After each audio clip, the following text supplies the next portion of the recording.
Hello friends, my name is Shivam from DevOps Schools and I will help you to enable your learning process in various technologies of DevOps, artificial intelligence, machine learning, big data and many more. This is our initiative to help you by sharing multiple tutorials and videos. And if you want any specific tutorials on any particular topic, then please do comment in the below comment section and I will help you with it.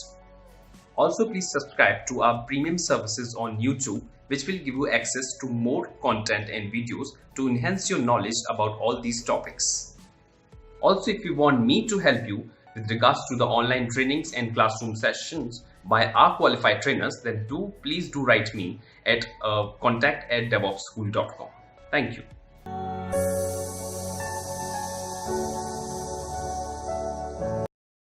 Yeah. So let me talk about Git. Okay, let me talk about Git. What is Git? What is versioning? Why do we need it? How to use it? And all stuff like that. But I heard that like all of my participants of today's session is from the colleges and universities. So I felt that I should give you a little bit of introduction about the Sdlc cycle, because teaching you a tool which is of Git, which is one of the tools in Sdlc cycle, probably is not going to help you as much as we can give you the complete overview of the Sdlc cycle. And probably many of you, must be knowing about it, but yep, I feel like this will be more beneficial when I say, okay, Sdlc cycle and introduce you real-time scenarios in a software organization. So let's discuss something like this. Quick discussion, okay, before introduction of Git. We have one project. Okay, what is the project name? We call it DevOps X. It's one of the product, very wonderful product which we have to develop. And how many team members we have? I think in this session we have 259 people, right? So all of you are developers. All of you are developers or QA or IT or IT or networking team, maybe managers. Some of you are managers, some of your clients, some of your product owner, so different roles and responsibility each one of you are performing. And what is our end goal as a team? What are we going to do? So we are going to develop one product which is called DevOps X. Now this is something similar environments you get into your company. When you join any organization, you will be a developers who will be programming, who will be coding for the product, right? Coding for the product. This is very important. Understand that everyone has to code for the product. Again, if you join the QA, so do you think it's a manual work? No, nowadays we don't do the manual work. Again, you do the coding, but for testing a product, yeah. You will be writing a code. See, dev will be writing a code for the coding for the product, and some of you who's part of the QA team will be writing again code, but for the testing the product. Okay, but do you think IT and network will do some manual configuration? No, again these people also will be coding, but for infrastructure. Yes, infrastructure. So now if you look at this, everyone is coding here. Everyone has to write a coding, whether you are a dev, whether you are a QA or IT operations, what exactly you are, you have to write a code. So let's say some of you will write a code in Java, or maybe some of you, if you are from QA background, you will write a code in Java with Selenium. Some of you, those who are from the IT and operations role, they'll be writing again code, maybe in a Ansible, shell scripting, or sort of some Python scripting, some sort of infrastructure scripting you will be using for it. Okay, so set your mindset. Everywhere, no matter what roles and responsibilities you will have, you'll have to code for it. Okay, you'll have to code for it. Now the question is, okay, fine, everyone is writing a code, but where are we going to store it? Where are we going to store it? I want to know, and we have just imagine, just visualize the scenarios here. How many people we have in this session right now? 329 people. Everyone is doing coding, and we all wants to know who has modified that code. Not today, maybe tomorrow, next week, next month, next year. You will go back and check the history.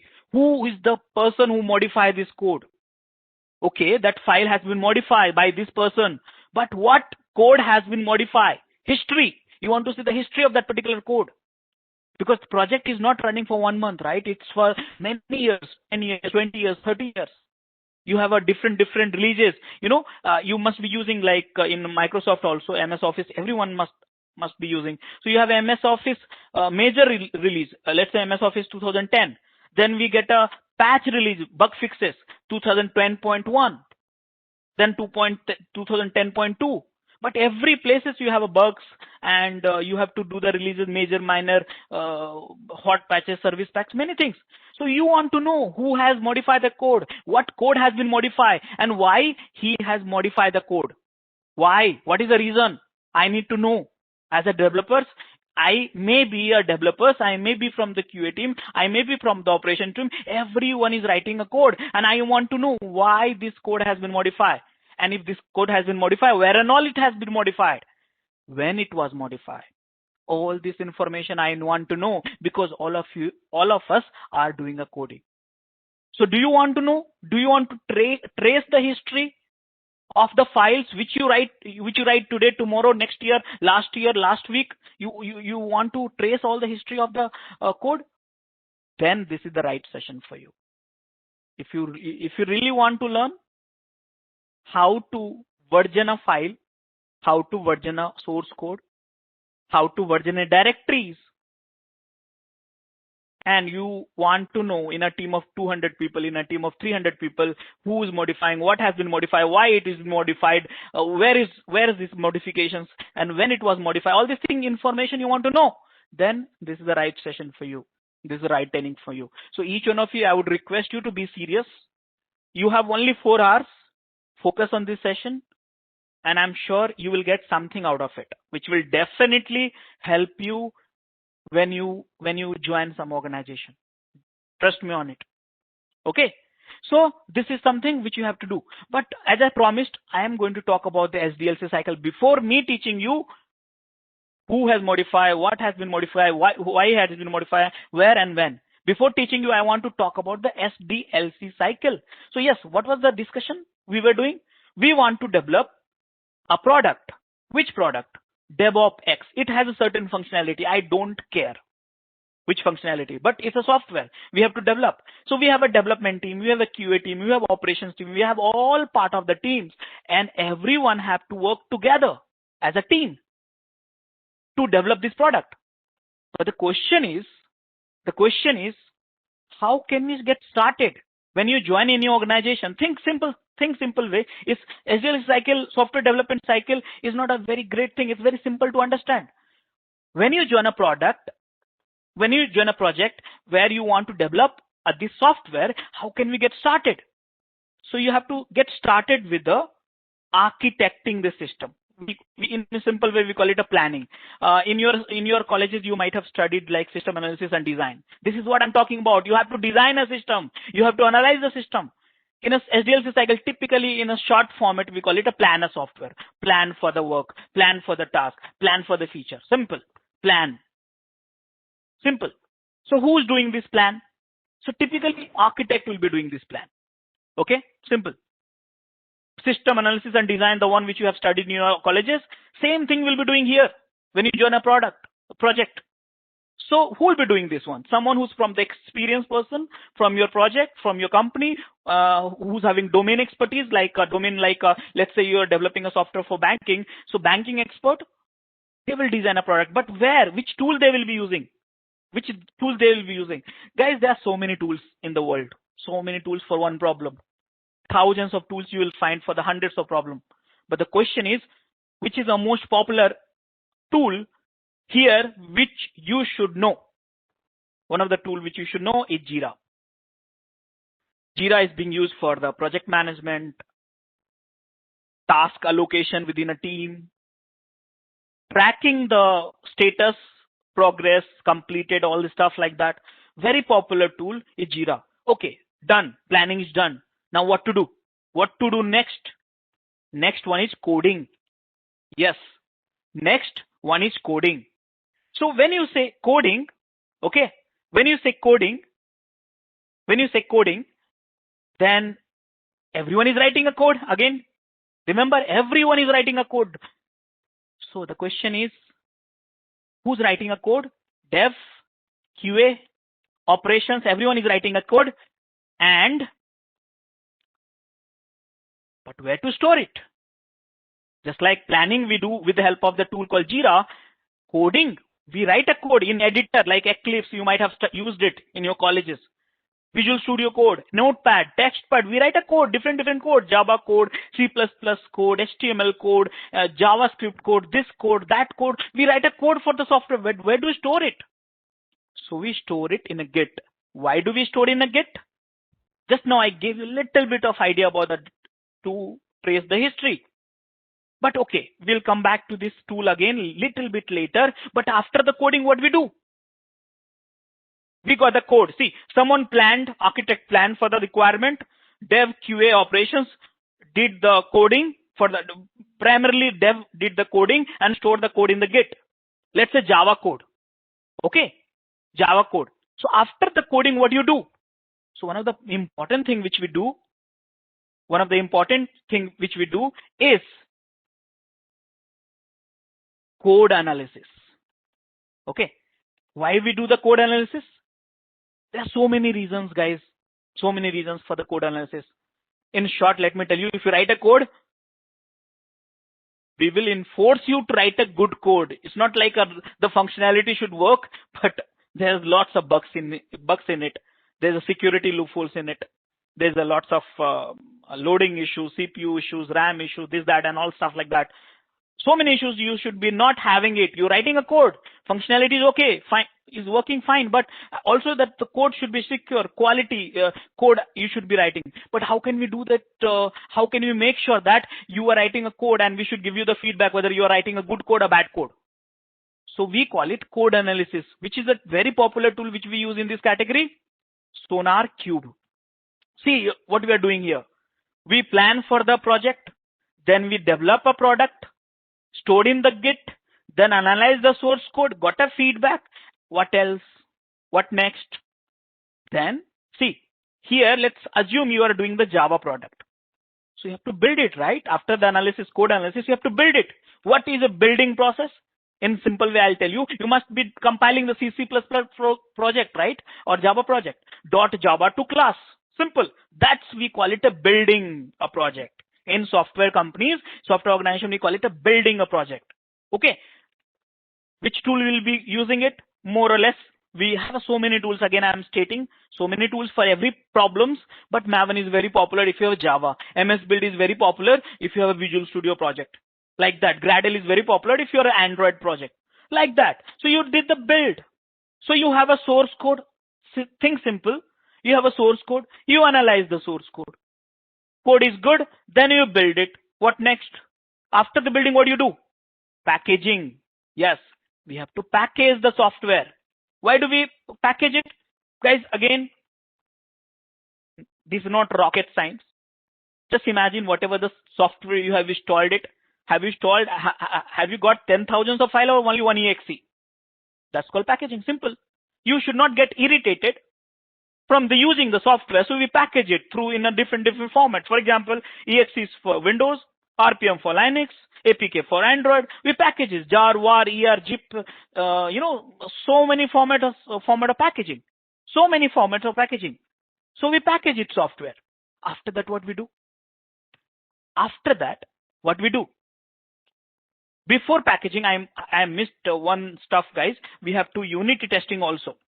Unit testing is done by developer. Using, maybe if you are a project in Java, then you will be using a JUnit test case, a JUnit tool for the unit testing. If you are using C++, .NET and all, you will be using NUnit. For every programming language, there is a unit testing. Unit testing to make sure that whatever the functionality you are writing, it is as per the expectation. Who writes the unit testing? Developers write the unit testing. After that, we do the packaging. After the packaging, what do we do? After that, let's say, see, you have 100 developers. They write 200, 300 codes every day. So you analyze the code, then you build the code, then you do run the JUnit, then you package. In a day, you get hundreds of package. Imagine, in a software company, software organization, you get hundreds of packages every day for one product. So where do you store it? How do you store it? It should be secure. It should be accessible. It should be available. There's so many problems, guys. I'm just talking in a simple way and straightforward way. Where to store it? We call it archiving. Where do we archive? So typically we use the Nexus or Artifactory tools like that. There's so many tools for that. So these are the popular tools. Artifactory, we use it for archiving. After that, what to do? See, guys, here, simple. Plan, code, analyze, build, unit testing, package, archive. So that means now we have a package for testing. For the testing. So what we do now? So we have to test the packages. We call it AT. Guys, again, testing is a very great domain. So many things are there. But right now what I'm talking about is acceptance testing, A testing. A testing means, acceptance testing means which all form of testing, put it together in one bucket and call it acceptance testing. Now, which are the tools you can use it for it? Again, guys, so many tools for that. But one of the tools I'm going to make you aware so you get at least comfortable, Selenium. Very popular tool for testing the software, functionality testing. But before that, guys, before testing, you have to deploy these packages from Artifactory to so many servers. Like one package you have to deploy in 20, 30, 40 servers. Same package you have to deploy in Linux, Windows, Linux different version, Windows different version. Same software you have to deploy with the MySQL server, MS SQL server, Oracle server, because you have to test that applications in all format. You don't know what browser, what database, what operating system your client of the software will be using. So you have to test that software in all the format. So you have to deploy in the QA server, right? So here you have to say deploy to QA. Now for the deployment, which tool you can use it? There's so many tools again, but I'm talking about the Ansible, which is a very popular tool. So see here, you got the packages here stored in Artifactory. Then with the help of Ansible, you deploy in hundreds of machines, and then you run the Selenium test cases. If it is passing, then finally you do the code coverage. Code coverage. Code coverage means testing the testing. See that. Read my word. Read my statement. Testing the testing is called code coverage. Okay. There's one tool which is very popular, Jacoco. Now you see here, very simple thing which we have done it. I just tried to help you at a high level what we do in the Sdlc cycle. So we do the planning, we do the coding, we do the analysis, we do the build, we do the unit testing, and after that we do the package, and after that we do the archiving. After that we do the deploy to QA, dep to QA. In short, I'm writing so you understand that. And finally, acceptance testing, and then finally code coverage. So many things you do, and so many tools you use it. You have a planning, Jira, Git, analysis, SonarQube. Here you have a build Maven. Okay, unit testing, JUnit, maybe packaging, jar, war, whatever is archiving, Artifactory, and deploy to QA, Ansible, and acceptance testing, which is like Selenium, and then Jacoco. So many tools you are using. Are we having any tools which will do the full automation? Yes, that's where the Jenkins is coming. Jenkins will help you to automate all this tool at one platform. And when you automate everything, entire thing, then that's called CI process. CI means continuous integration process. Okay. So now, are you thinking you will go and do some sort of manual work? No. You are expected to do only coding. Remember, everything will happen. Remember, everything will happen automatically. This arrow, just look at the arrow. Everything will happen automatically. Your job is to write a code for the product, or code for the testing the product, or code for the infrastructure. For example, for deploying here, for deployment, you need an infrastructure. Here you need a testing code. Here you need a infrastructure code. Here you need a code for the product. Here you need analysis. So everything, you have it. So guys, this is a typical SDLC cycle at a high level. Out of which, guys, we are focusing today. What we are focusing today is this part, coding with the help of Git and GitHub. So the problem is very simple. You all be writing code. Where are you going to store it? Git. That's where you're going to store it. And now the session is dedicated. Today's session is dedicated specifically for this part. The problem which we have to our project is where to store the code. And we decided we'll store the code in a Git. So how to use it? And how to use it, for that we have to learn. And that learning we are doing today. So I hope now all of you are having fair visibility about what are the problem you're trying to fix it in SDLC cycle, and how these sessions will help you in your day-to-day activities. I hope. So guys, if you have understood the entire things, can you put it in a chat window, yes or no? So I'll just see that how is your understanding which you have got it. So guys, now let's be serious little bit more, okay? Because this is a very crucial time, we have COVID issues from last 1 year. We have to, work twice hard, we have lost so much of time. We have to work hard. We have to learn hard. So let's speed up this stuff, and then we should learn the Git in the next 4 hours. That's all. That is the kind of objective we should be having. So what you need to do, you just need to focus. Forget about just keep your mobile aside, keep everything aside, just focus on this session. Again, you will be having recordings also, but don't depend on the recording. Why to waste another 4 hours by looking at the recordings? We will learn Git, and we'll finish the Git today only in the next 4 hours. No extra time should be spent on that things. Okay. So now I'm going to help you with understanding the Git. So yes, we have understood why this session is important, because we want to do the file versioning, who is modifying the code, what has been modified, why it has been modified, where it has been there, and when it got modified. All information you want to know. And that's called versioning. Versioning of what? File. Okay. So history of versioning tools. Guys, there are so many tools are there. Today I'm talking about the Git, right? But we have so many tools. Initially we had SCCS, then RCS, then CVS, and then SVN, and now we have got a Git. Okay. So you see the timeline, so many, we started this stuff from 1972. Okay. And Git we have in 2004, 2005. Okay. So you see that we have evolved so much in terms of this domain only. Okay. This domain only. So this is the timeline. I would not like to read because it hardly matter to you. Ultimate goal is to learn the tool Git rather than getting into the history. But if you have interest, you can revisit again. I'll share the slides with all of you and stuff like that. Yes. So today we are going to learn Git. Why we are learning Git, I have explained it to you, but Git is born in 2005, April 2005. Do you know who's the father of Git? Yes. The father of the Git is Linus Torvald. Is the same guy who wrote the Linux code, Linux operating code. There is there's a very good story behind it. Why he decided to write a code for the Git. Again, if you find it interesting, you can just Google it, and you will find lots of very interesting stories of fighting between Linus Torvald and BitKeeper.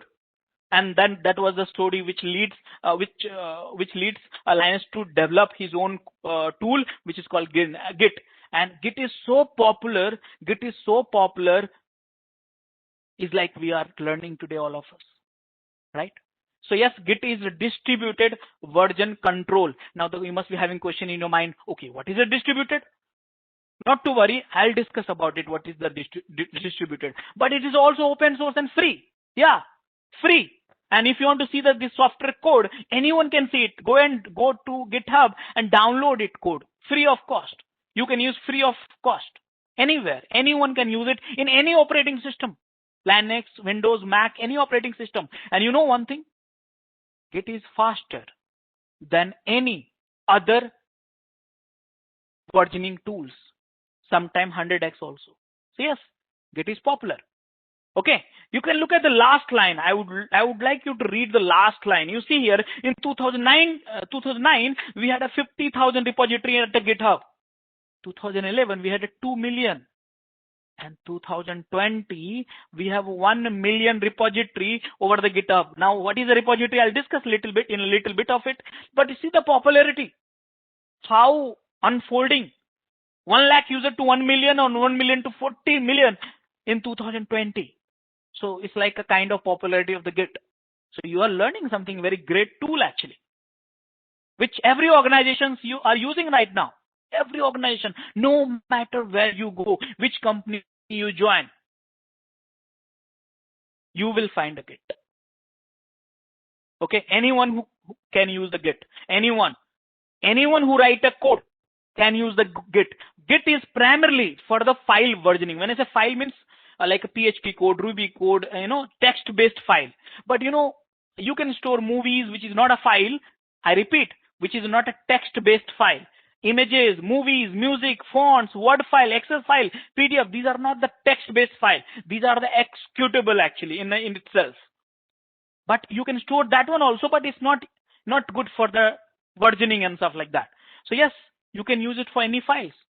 Now the question, the point which I said, Git is a distributed. Remember, I said here Git is popular. Why? Because a Git is distributed version control.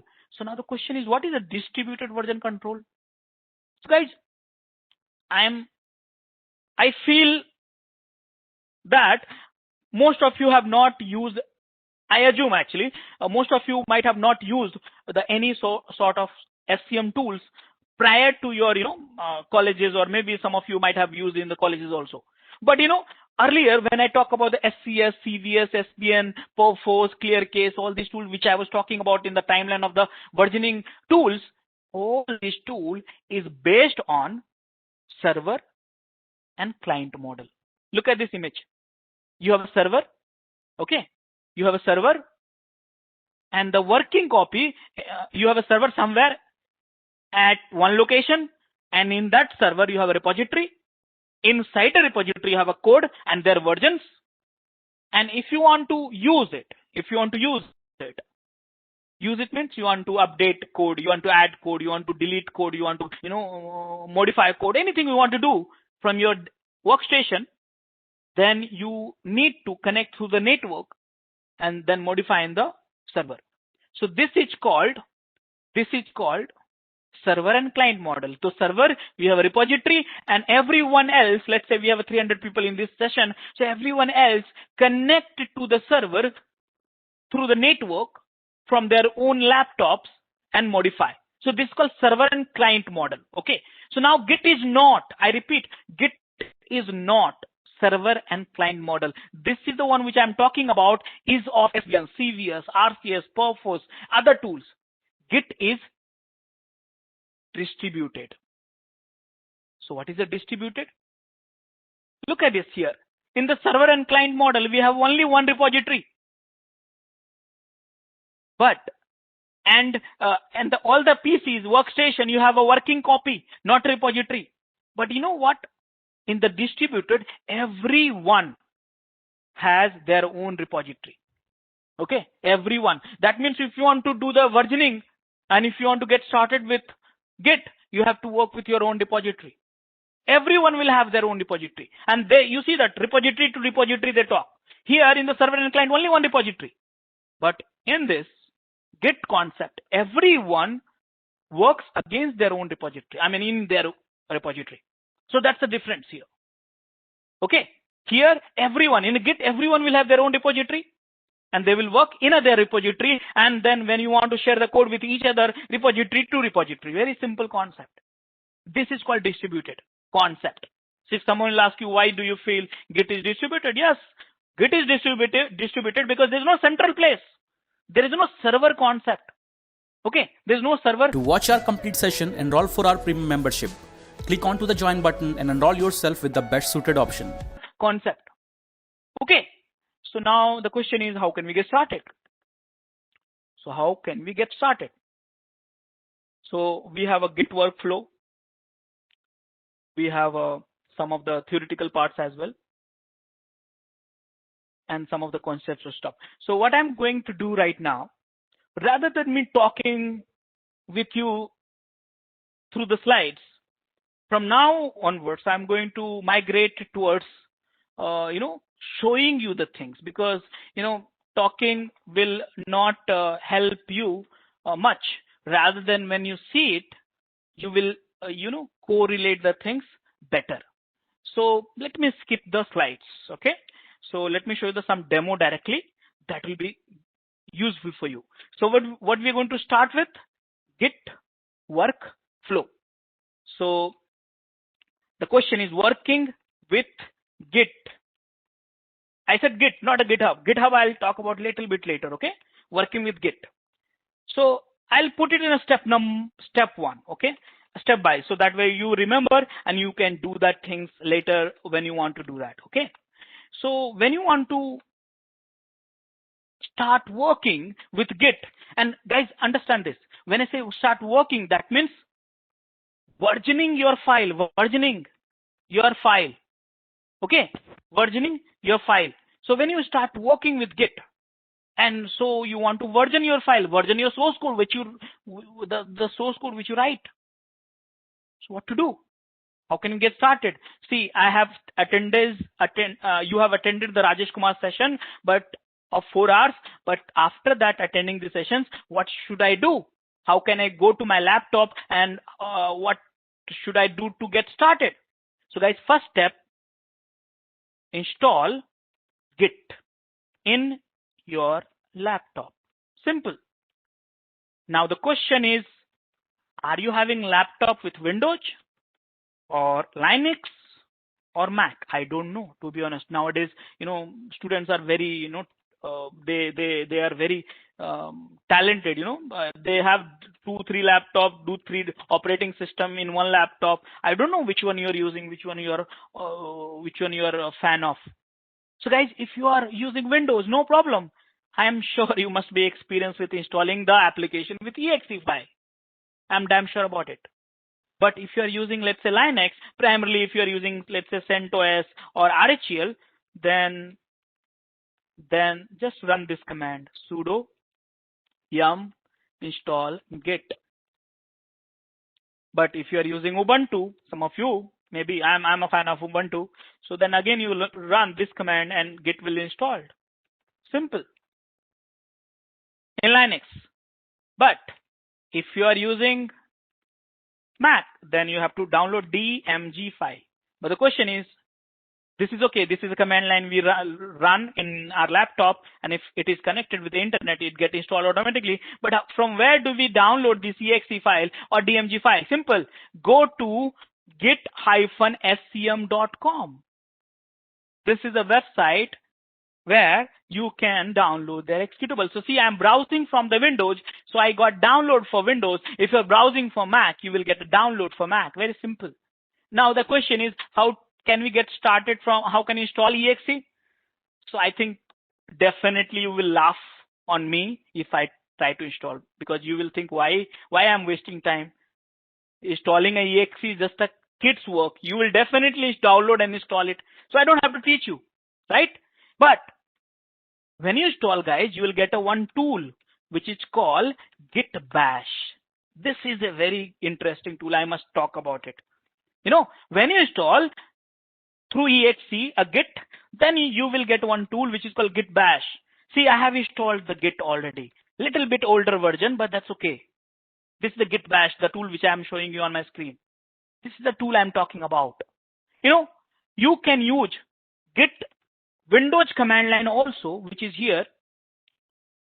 Okay, see here, Git CMD, which got deprecated, but you can use a CMD command line also after installing the Git. See here, this command line also you can use this Git, but I don't like this Windows command prompt because of many limitations and all. I've got used to, Linux console, copy paste, Linux command and all everything. So, and coloring and all stuff like that. I have got used to it. So I'm not going to use the Windows command line. I'm going to use Git Bash. Why? What is there in the Git Bash? So first of all, I love this color. You see here, green, blue, pink, this, that, and all stuff like that. I love this color. But one more important thing, why I'm loving Git Bash, because can run basic Linux command as well. Yes, that means I don't have to have a Linux machine to run basic Linux command. I can run here also, and on top of that, I can work with the Git Bash with the Git command also. Wonderful tool actually. I love it. You must try it out. But some of you will say, okay, Rajesh, don't talk about the command line. Don't talk about the command line. I hate command line. Here you are talking about the command line. Here I'm talking about the command line tool. Here I'm talking about the command line. I need GUI. I need GUI tool because I got used to it. I may become a slave of UI. If you want to become a software engineer, start loving the command line. But many of you still have not changed your mindset. Then we do have a GUI also. Yep. So Sourcetree. This is one of the tools which you can download from the internet. I will share these notes. Don't worry about that. Okay. So Sourcetree by Atlassian. This is the GUI tool. Yep. Whatever you can do with the command line, you can do with the GUI also. No problem. Okay. So this is the GUI. Let me tell you, there are so many GUIs are there. In fact, you can install the Git client in Eclipse also. You can install the Git client in a Git Visual Studio also. But I'm going to use Git Bash because that's fun. That's the real work here actually. That's the real fun started with the Git Bash. Everyone has the window. Everyone will have a Git Bash. Everyone will start enjoying the Git and so on. Okay. So now the question was what to get started. How to get started. Step 1, install your Git in your laptop. And then second thing is create your own repo. I repeat, create your own repo. Repo has what?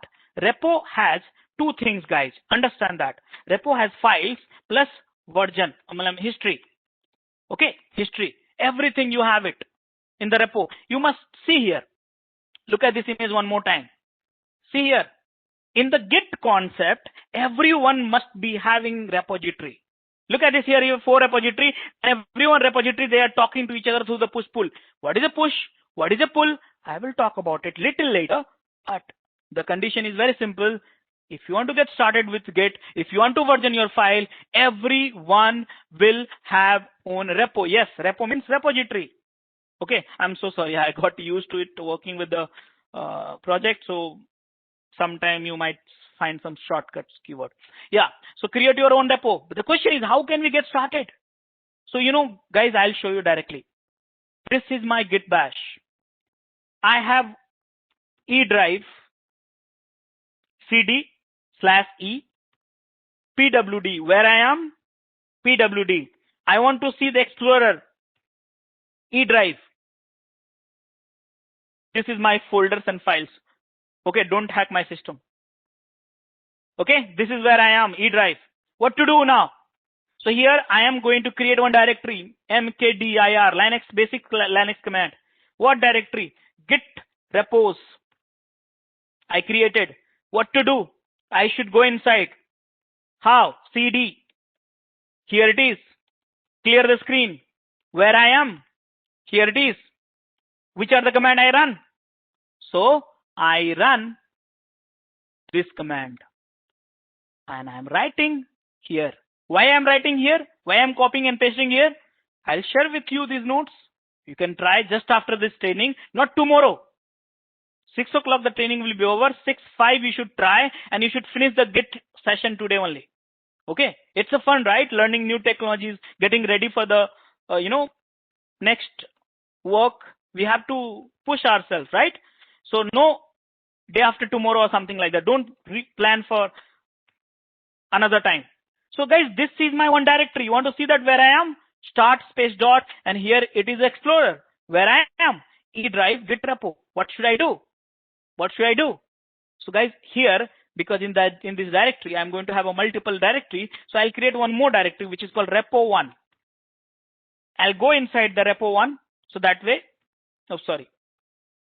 So where I am, you see here, repo1, E, Git repos, Git repo1. Now you must be wondering why I am doing all this thing.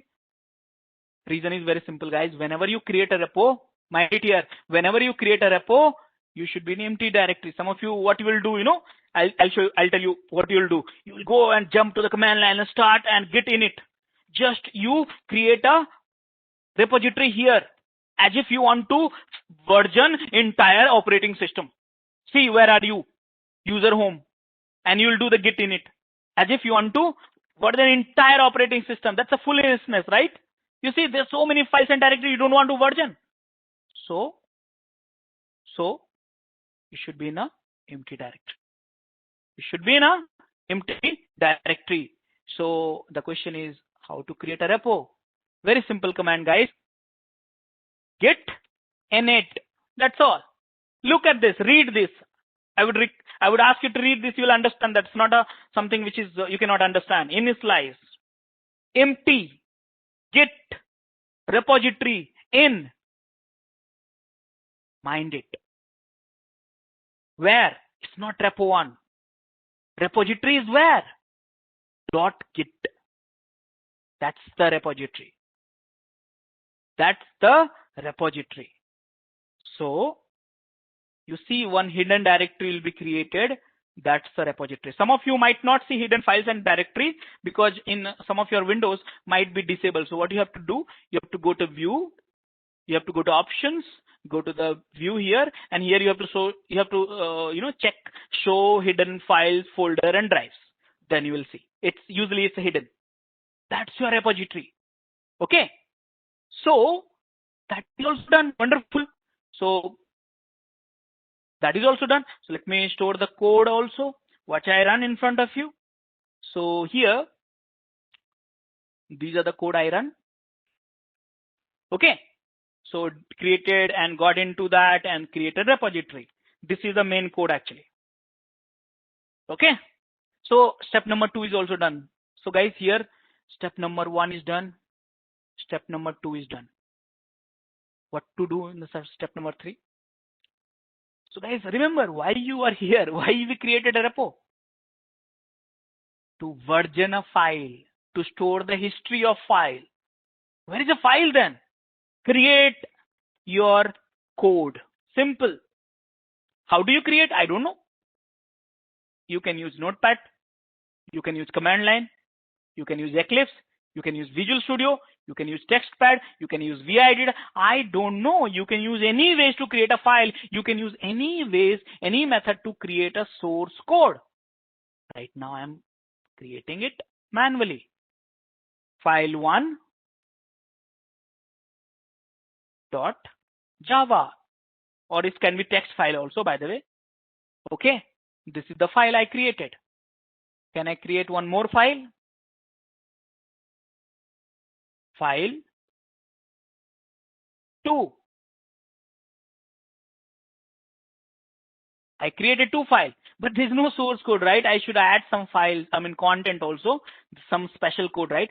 This is my Java code. Am I fooling you, right? Yeah, this is my code. Line number 1. This is my second code, line number 2, 3, 4. It can be any content, guys. I don't care right now. So this is your file. So like this, you will write a code. It can be, you can use any editor, whichever you are comfortable. I'm sure most of the time I find that nowadays college students are more intelligent and more, ready to try different tools and techniques than us. So you can use it whatever you want. So guys, this is also done. Step number 3, create a code. Now, what is the step number 4?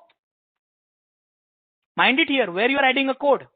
You are adding a code at place where you have .git. Why? hold for a second. I'll explain you the reason for it. Okay. But creating a code that's done, what to do? Add files into Git. Okay. Git. See here. This file is here. Okay. You have to add it to the git.git repository. But how to add it? And what is the adding means?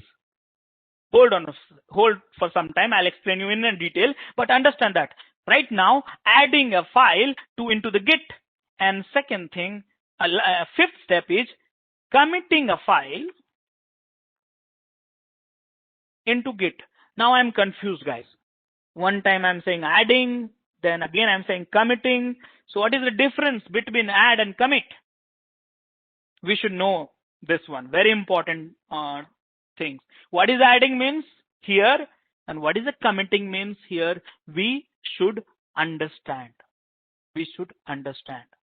And we will understand. But right now, you know what? Before we understanding the difference between adding and committing, I will do the things. Yes. How can we add the file? Let me show you. Clear the screen. See how many files you have. File 1, file 2. Can I add one file? Git add file 1 .java. I add it. Wonderful. Added one file. I can add more files also, but not now. Added one file, that's more than sufficient for time being. So this is also done, guys. What to do? Commit a file. But you know one thing, I missed it. Committing a file means committing. I'm sure some of you might be committing in the relationship with your girlfriend, right? Committing means what? It's a final thing. After that, you are resting. That's all. I mean, you're dead. You're dead. Correct? So you're committing this file to the Git repository. Correct? You're committing this file to the Git repository. So how can we commit? Who are you to commit? Who are you to commit? Remember the slides I asked. We want to know who are you? Who are you to commit? So I have not given any data before committing, guys. I have not done anything before committing. Git is asking, who are you? Give me the who are you to commit. So for that, we need to do something which is called one time. I repeat, it's a one-time activity. You have to tell Git, who am I? How? Git config user.name. My name is Rajesh Kumar. Git config user.email, and my email address is rajesh@devopsschool.com. Yes, you need to tell two information. You need to inform Git before committing, and so only one time, guys. You need to tell your name, who are you, and what is your email address. These are the two information you must, I repeat, you must tell to Git before your first commit. It's not an activity. So can I do that? Yes, let me do that. Here I am doing it before committing. And then can I see that? Git config -- list. Sorry, there's a spelling mistake in that. Here, and scroll down a little bit, and you see here, I added it. So how to validate if it's done or not? Git config -- list. So guys, this is the information. You have to pass it to the Git one time. Let me tell you, there's no password required. Only name and email address. That's all. Okay. So that's all. So the question again back to the same, how to commit? So Git commit. Why you are committing? This is my first file. Reason. Remember why? Again, come back to this. Who, what, why? What means content which you have in a file. Who, just now I gave it. Why you want to commit? You have to give the reason for it. Okay, this is my first file. And enter it.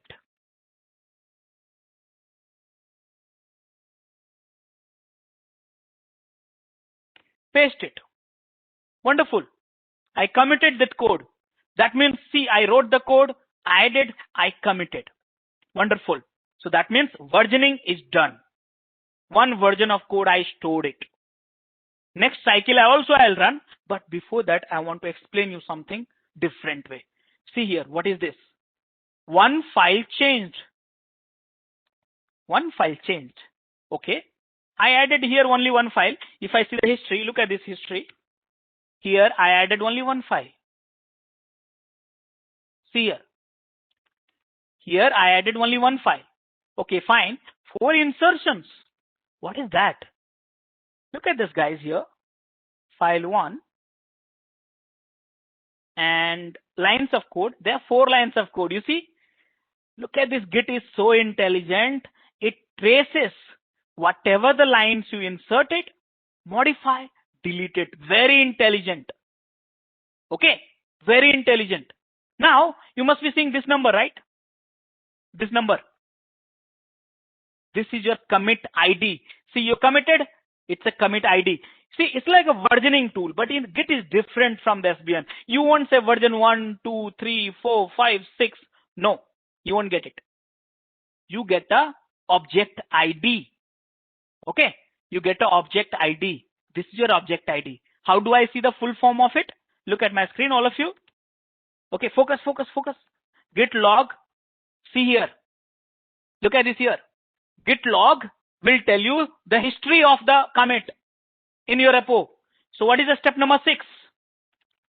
How to see list of commits. That's the commits means history. History of repo. Okay, history of repo. The command is git log.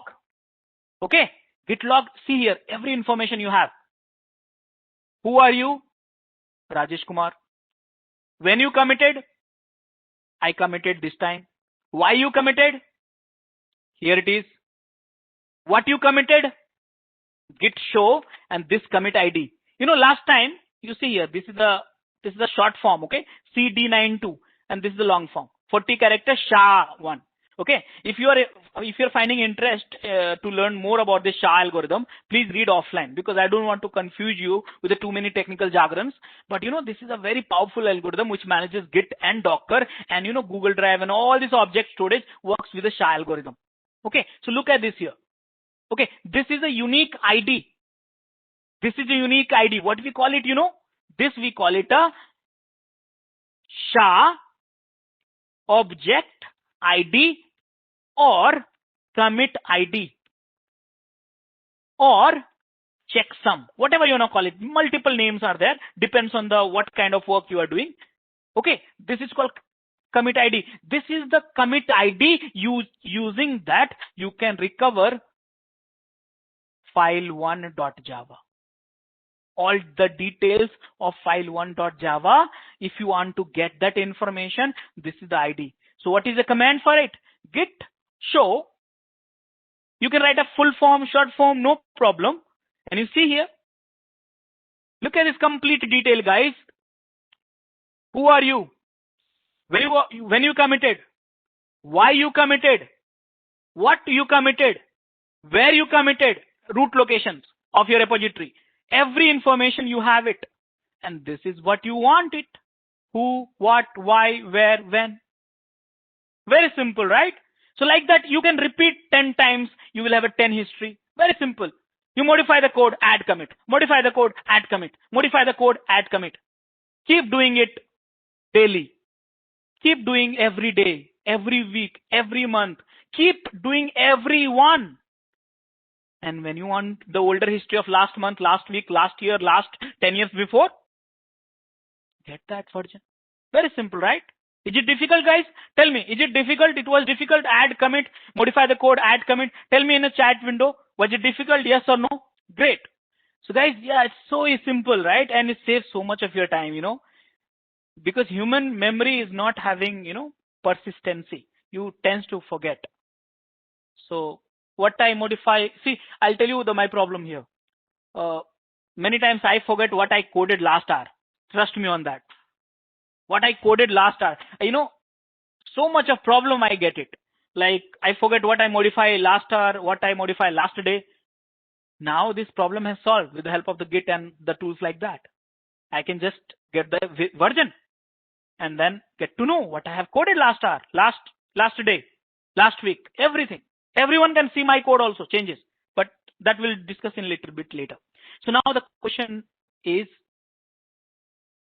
here, how to see the list of commits and history and the repo. So there were two commands I showed you. Okay, there were two commands which I showed you. This one also, magical command, guys, very magical command. And every information you have it here. Wonderful. So now look at this step again. When you want to get started after 6 o'clock, guys, promise me today only you will finish the Git. Don't waste time because you have a COVID lockdown. Colleges are not open, so you just finish it off. Why? Tomorrow you can learn something else. Okay. So install. First step, install the Git. Second thing, create a repo. How? Init. Write your code, any code, I don't care. Any code, whatever you have older code also, you can write it. You can add it, copy it also. No problem. Add a files. Who are you? Commit a files. And see the files. That's all. Step 5 and it's done. Git is done for you. Git is done. But you know one thing? If you really want to become a pro, the flowware is very simple. If you want to become pro, then you need to learn architecture. Yes, architecture. Tomorrow if you join any organization and suddenly, trust me on that, the one which I'm teaching you right now, many of the engineers has no information about it. They only know these 5 steps and they blindly do these steps every day, every hour, every week, every month because it works. So they do it and finish their work and go home and do whatever else. But today I'll teach you something which is not very difficult to understand, not difficult to get it also, but people ignore it. That's all. All the software engineers ignore it. Why? Because they feel, okay, these steps working, why to learn extra? But if you learn today, probably you can go back to your any project, and when they get into the problem, you can solve them. Sir, you can tell, sir, I know this problem, how to solve that, how it works. I can help you with that. And probably, that will be your nice impression which you can build. Okay. So now something which I'm trying to teach you is very important, very easy, and you should focus. So rather than me running and showing you slides, let me draw a picture. This is something which I'm trying to tell you here. Look at this Git workflow. I would pause this image for 5-10 seconds. Look at this very carefully. Remember, you did the 2 steps here. Add commit, add commit, add commit, add commit. Add from where? Look at it. Add from working directory. To where? Staging area. From staging area, where to send the file? Repository. How? Git commit. I am getting confused now. What is working directory? What is staging area? What is repository? Because I know that what is Git and commit. I just now I showed you what is a Git and add and Git commit. But remember I told you, you should know a difference between Git add and Git commit. This is the difference. But again, next question you must be having in your mind, working directory, staging area, repository. So what the hell? What I'm doing, it was so simple, but what the hell? But if you understand, trust me, if you understand this flow, well, you can save lots of hours of troubleshooting and, in your work time. So let's understand. I will try to simplify this one. Look at this.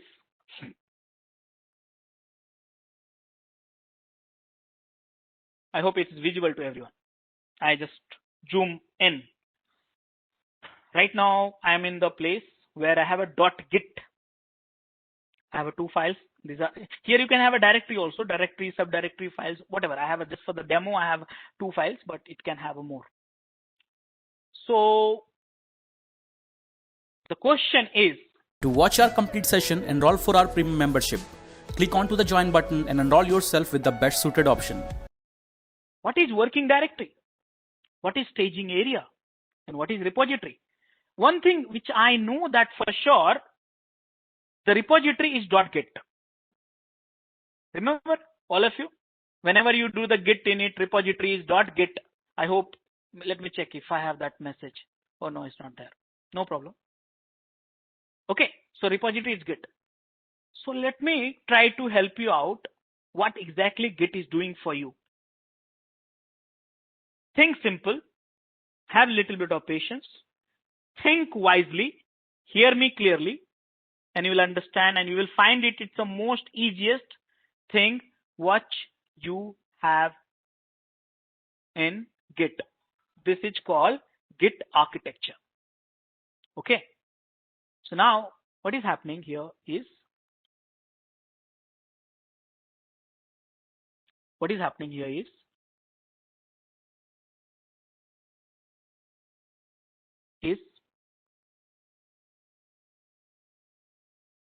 let's say this is a directory where I am.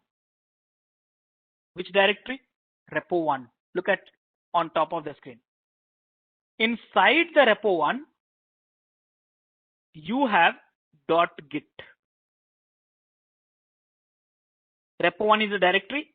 Inside that you have a repository. .git is your repository. I repeat, .git is your repository. And this is the place we see here is your this location. Okay. Let me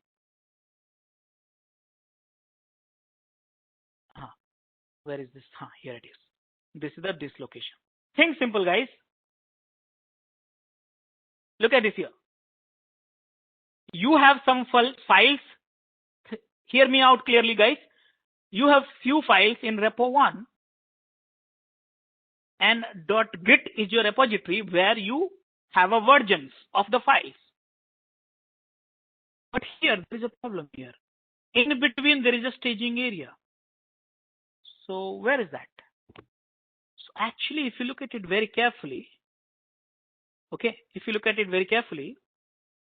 .git is divided into 2 areas. Okay, this is called staging and this is called repo. Yes. .git, the one which you see here on my screen, all of you see very carefully. The staging area is this one inside a .git only. I'm not going to complicate. I'm not going inside the .git. I don't want to complicate your understanding. Inside a Git itself, there's a staging area, and inside a Git itself, there's a repo area. 2 area, you have it inside a .git. So if you look at this staging and repository, which is inside a .git. Okay. Now, look at one more time here. Now, whatever the file, human, you are human, right? So let me create one big head, one big body, 2 legs or 3 legs, 2 hands. This is a human, right? So human, write a file inside a repo. Like I wrote a file, I created a file, file1.java, file2.java, correct? So human write a file here. Okay. After that, what we do, there is a command I run. Look at my flow once again. Look at this flow. Here, add a file, and here commit a file. Add, commit, add, commit. Remember? Okay. So you look at this here one more time. From working directory, add goes to staging, staging to repository, commit. So what happens when human works here in working directory repo 1 and they add it. Okay, remember here, they add it and this file travel from here to here. Okay, let me tell you guys, there are few lines which I am not telling you in a right way, just to make it things simple. So you'll understand, and in internal things you can little bit later study. Right now functionality I want to tell you. Okay. So here this file, you add it and you send it to the staging area. So the question is, what git add is doing? I repeat, git add is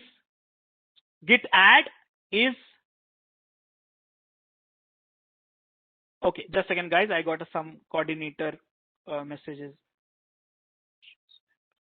Okay, so git add, and what git add is doing? They are sending a file from the repository, working directory, to staging area. Now git commit, you know what they're doing? Git commit, they are taking the files and the content from here and creating a version 1. Again, you modify this file, add it, again from the commit, version 2. Again modify the file here, add it, and then commit it, and then here version 3. This is what it happens. So if you look at the architecture here, now you see that very clearly. You work in the file in this working directory, we call it working directory. Git add, send the file to staging, and git commit, send the file to repository, and in the repository you have a version 1, version 2, version 3. I hope now this image, at least it got very much clarity. But you know, one thing I'm not able to understand. Why the hell we have a staging area? Why the hell we have a staging area? Why can't I send from the working directory to repository directly? So guys, there are so many reasons for it. But I'll tell you only one reason. Why? Because the moment you start using it, you will start learning automatically. One of the most important reason I will tell you is think simple. Don't complicate your understanding. Imagine you are working in 50 files here. How do you know out of 50 files you modify 5 files? Think simple. You must be doing the project, right? And you modify so many files. Think simple. You modify so many files throughout the day. You had 200 files, but you modified 30 files, but you don't know how many files are modified. You don't know which content you added. Think simple. How do I know? Yes. So guys, staging area is a way. Hear my statement very clearly. Staging area is a way to know which file you have here, a new file,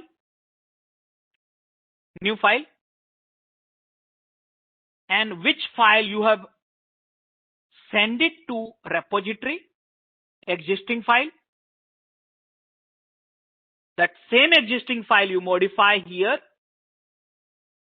modify file, and any changes you want to send, it have to go to staging and then repository. Why?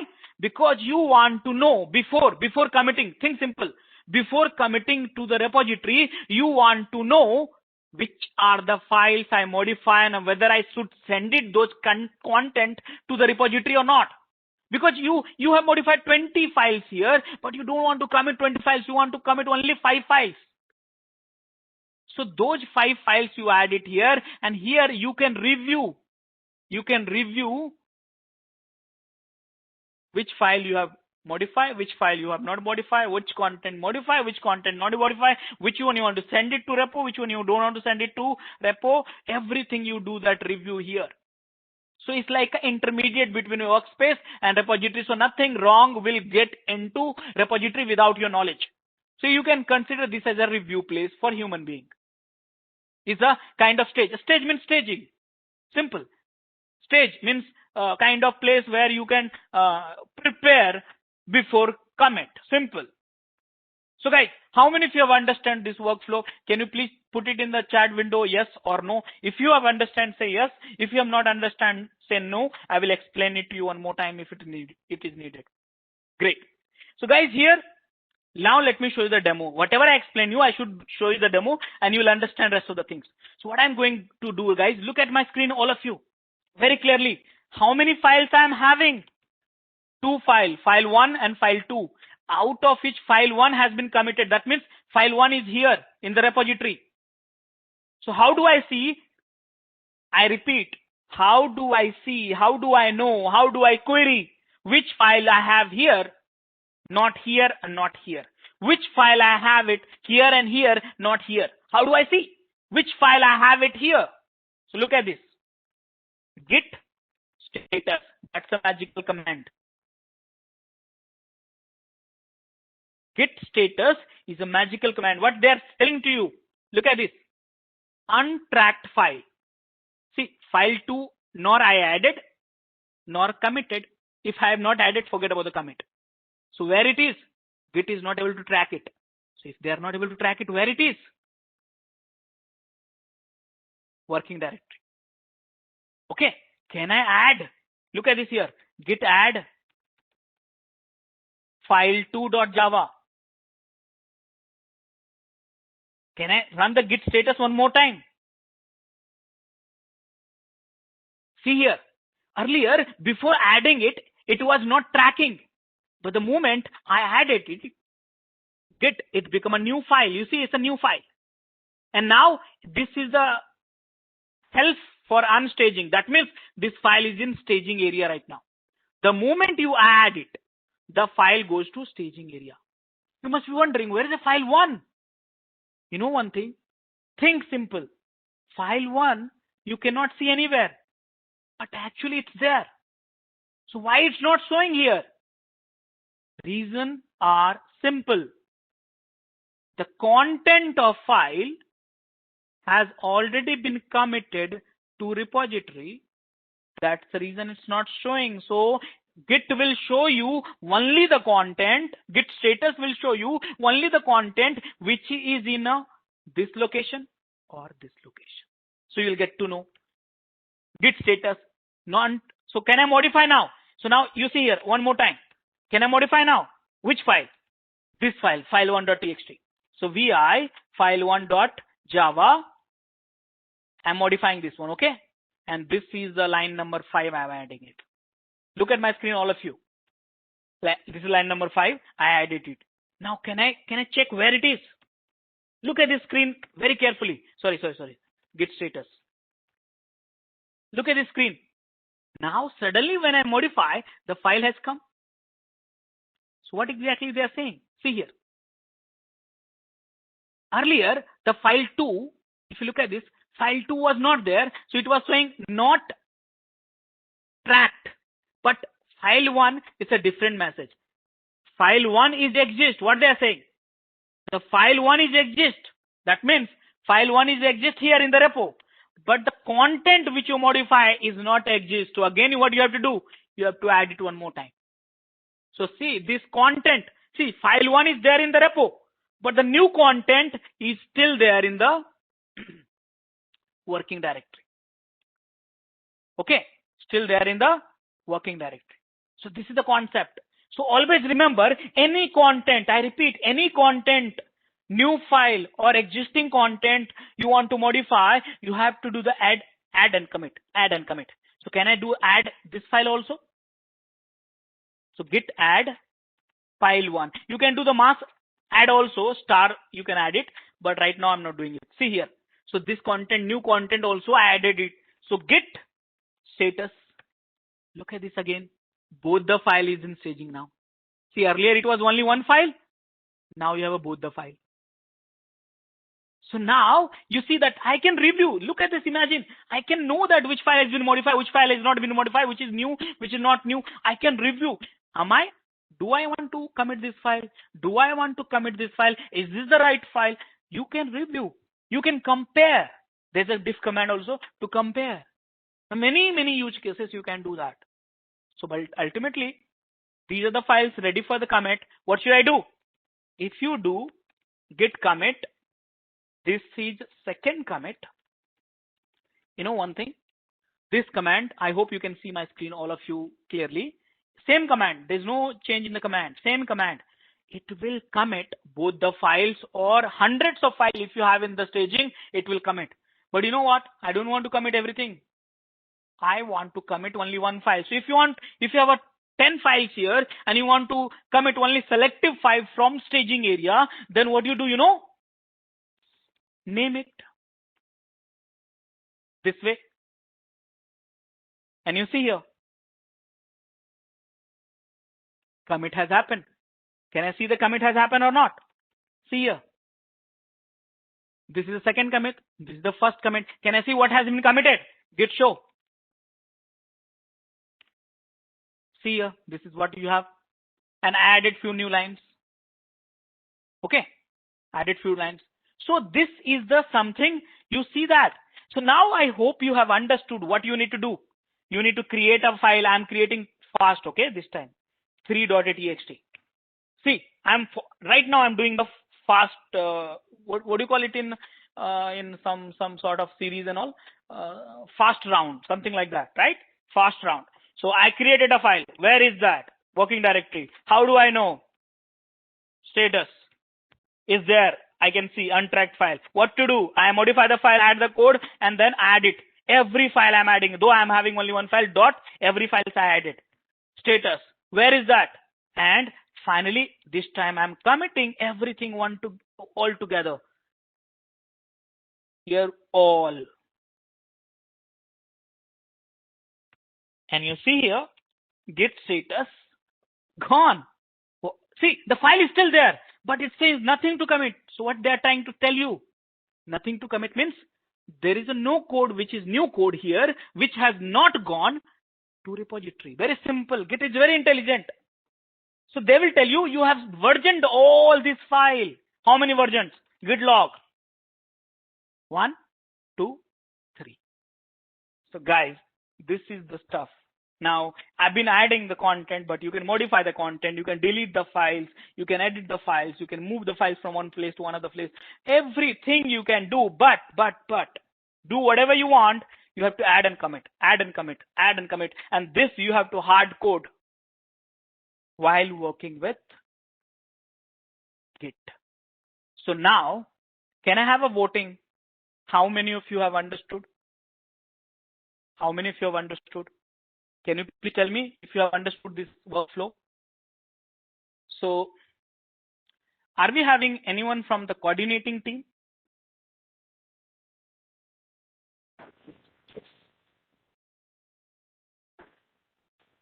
Yes, Rajesh. Yes.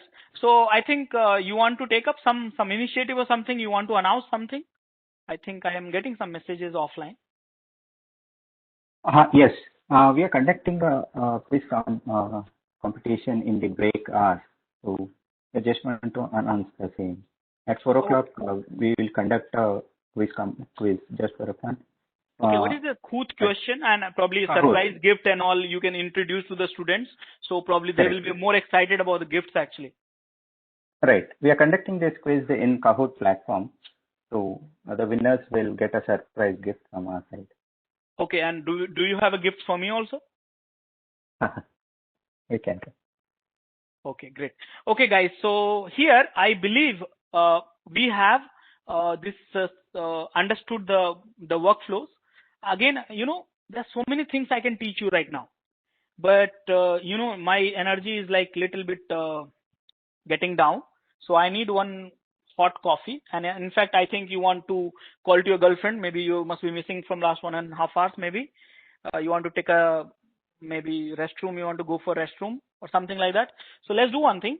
Let's have a 15 minutes of break. I repeat, it's not a 5-0. Okay. It's not a college. We are learning something useful for our career. So it's a 15 minutes, 1-5. Okay. So it's a 15 minutes of break and I will be back in 15 minutes and going to start the sessions once again. Okay. So I'm going to teach you now next new thing. Like, see, I did the versioning alone, but next time what I'm going to do, we are going to work as a team. All of us, we are going to work as a team and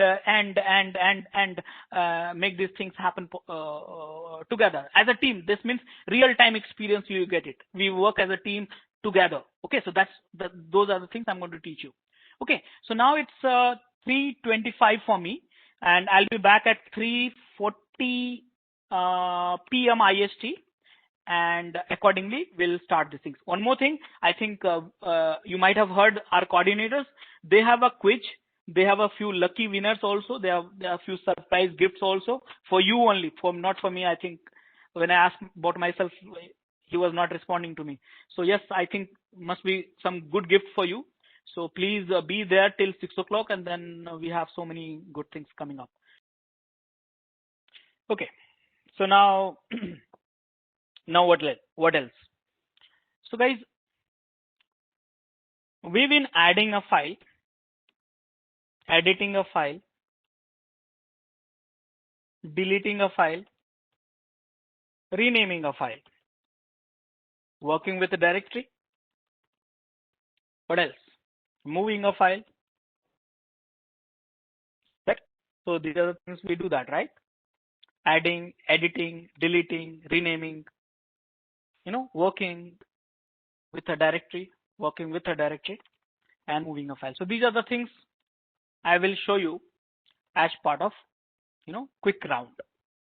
So let's get started. So here, this is my console,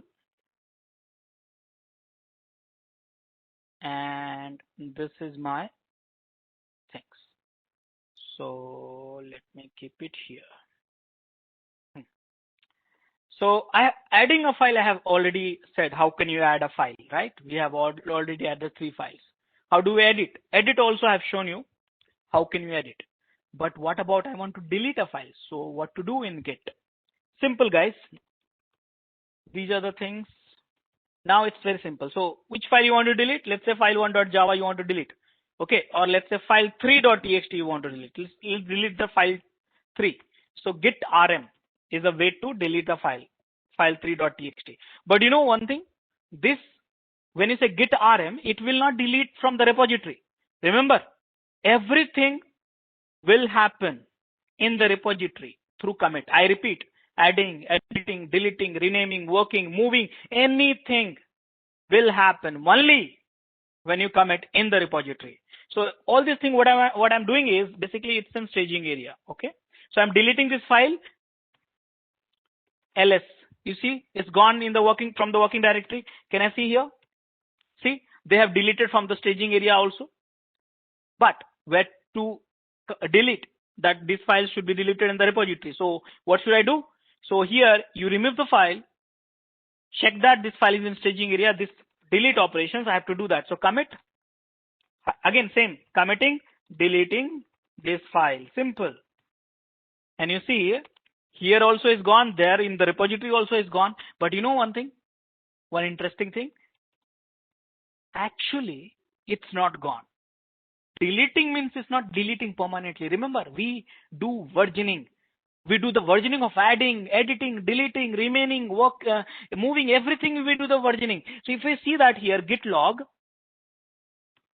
oh my God, there's so many things. I don't want to see such a long history of the commit. So do we have any commands for seeing the short one? Yes, one line. So see here, this is my first commit, this is my second commit, this is my all commit. This was the place I deleted. Which file? The file 1 or something like that. So if I go here, then I will find that file. Think simple. If you look at this here, this is the version 1 here, version 2, and probably the version 3 here you got deleted. So can you do one thing? V2, can we get back? See here in the repository. Think simple.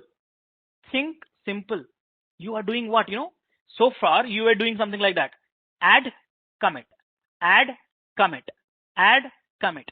But reverse way also you can do that, right? I want the V1, I want the V2 back to the, because human works here.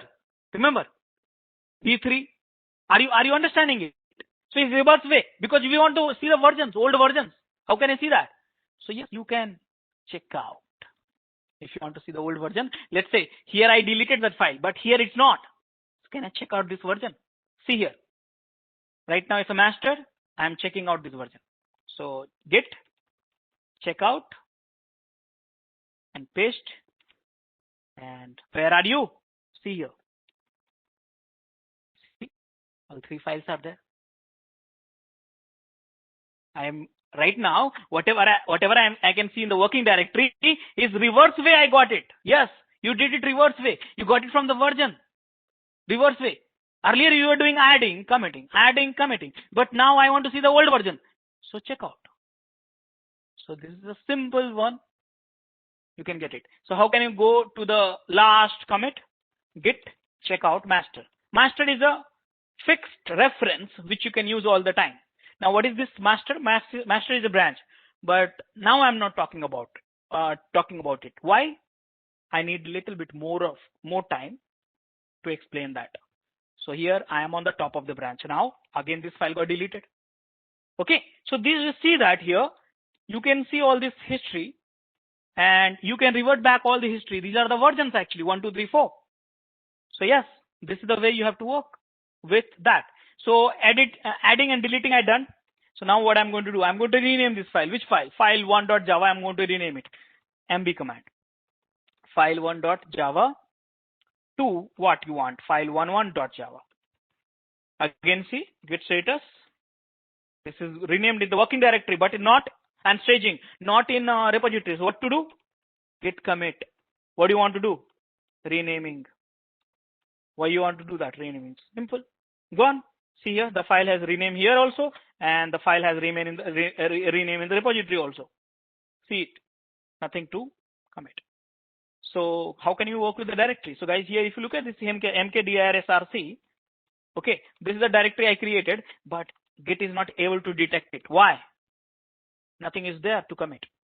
Git is not detecting a directory. Why? Because empty directory, there's no value for Git. Yeah. Empty directory, there's no value for Git. But if I create some files inside it, let's say file1.java. Okay, file1 I have, right? Let's say devops1.java. I created one file. This is code. Save it. And you see I created one file inside the src directory. And if I status is value. So yes, empty directory is not value, but the files which is inside a directory will become a variables again.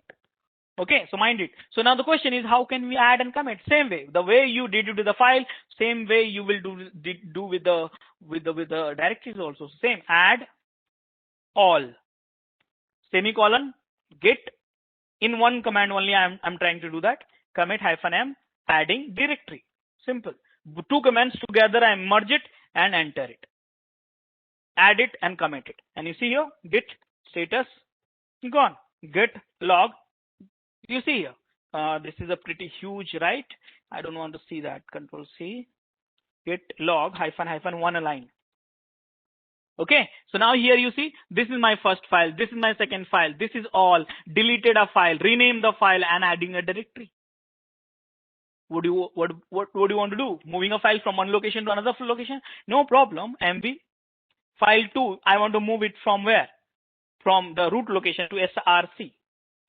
Again guys, same. Commit, add, and moving a file. Moving a file. Add all, commit. And guys, see here. So this is the way you work, nothing else to do. You know, it's so easy. Now, which are the command I run for all this stuff? And I run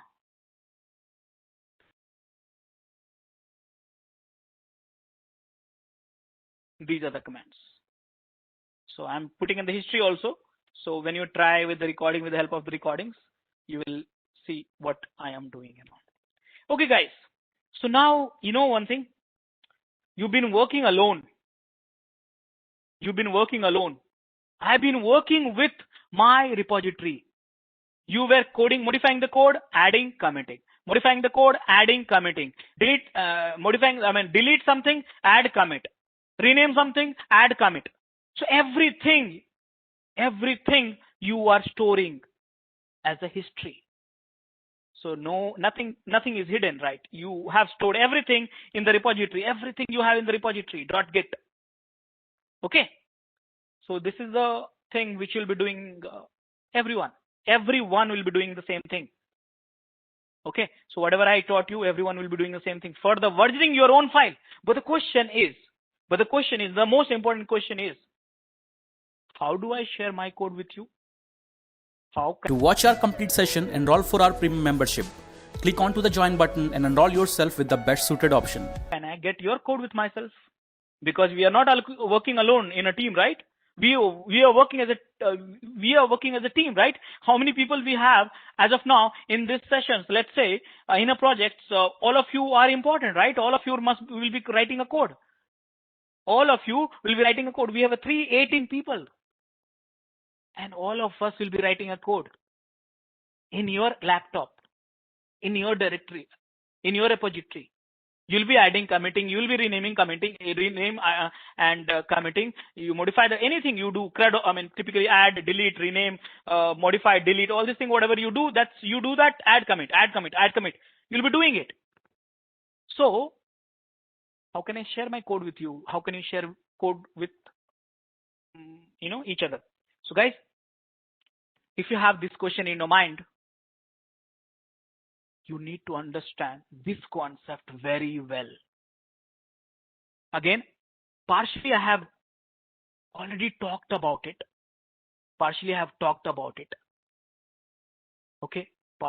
talked about it here. How do I share my code? Look at this. I'll explain it to you. Look at this. How do I share my code with you? How can I get your code with myself? It's repository to repository. It's repository to repository. Okay. So how it works? Probably this image, sometimes we see the official images. I do not find, I learn in a little bit of different way. When I see these official images, I get confused actually. Might be, some of you might be getting confused. So what I'm going to do, I'm going to draw a picture and look at this here. And if you get confused, you can tell me in the chat window, but not now, later. Let me complete that drawing first. Okay. So this is something, repository. One repository. Let's say one repository in one laptop. This is the second laptop, second repository. This is the third laptop, third repository. This is the fourth laptop, fourth repository. 4 students, 4 of us we are working. Though we have a very large team, but let's work only 4 of us for time being. Repeat, guys. I repeat, this working directory where human work, the versioning which is getting stored in the repository. The versioning which is getting stored in the repository. I have explained you very well. I believe you are very clear with this concept. This is a repository where the version is being stored. Human work with a working directory. Human work with a working directory. This is where we are storing the version. That's called repository. So in the repository, we have 1 commit, 2 commit, 3 commit. So the question is, this is me, okay? This is Rajesh. Okay, this is Rajesh. And let's say this is Karthik. This is Anshul. And this is Shivam. 4 people are working together. Okay. So now Rajesh wants to send all this commit. There's no relationship here. Do not talk about the work directory anymore, because we use the working directory because we want to version our source code in the repository, nothing more. But here we are not doing that one. We are sharing our objects. We are sharing our commit history with each other. So if Rajesh wants to send it to the Shivam, okay, this is our 3 objects. I want to send it to this repository. Remember, all these are in the different laptop. This laptop, guys. Remember, this laptop. Visualize all this stuff. So I want to send it. So this process, we call it push. See here, you have a repository. Here we have a repository. Here you have 3 commits. Here you have no commits. I want to send to Shivam. I will push to this address. This is the IP address, right? Or some URL name and stuff like that. of this machine. I'll push. Think simple. Rajesh wants to send their commit history, their repository history to Shivam. Rajesh will push. But if Shivam wants to take it, then what he will do? Pull. Think simple. Push, pull. If I want to give it to you, I will push to you. But if you want to take from me, you will pull it. And this is what I'm talking about here. Look at this. Between the repositories, push, pull, push, pull, push, pull. Are you understanding this concept? Some of you, can you please tell me in the comment box?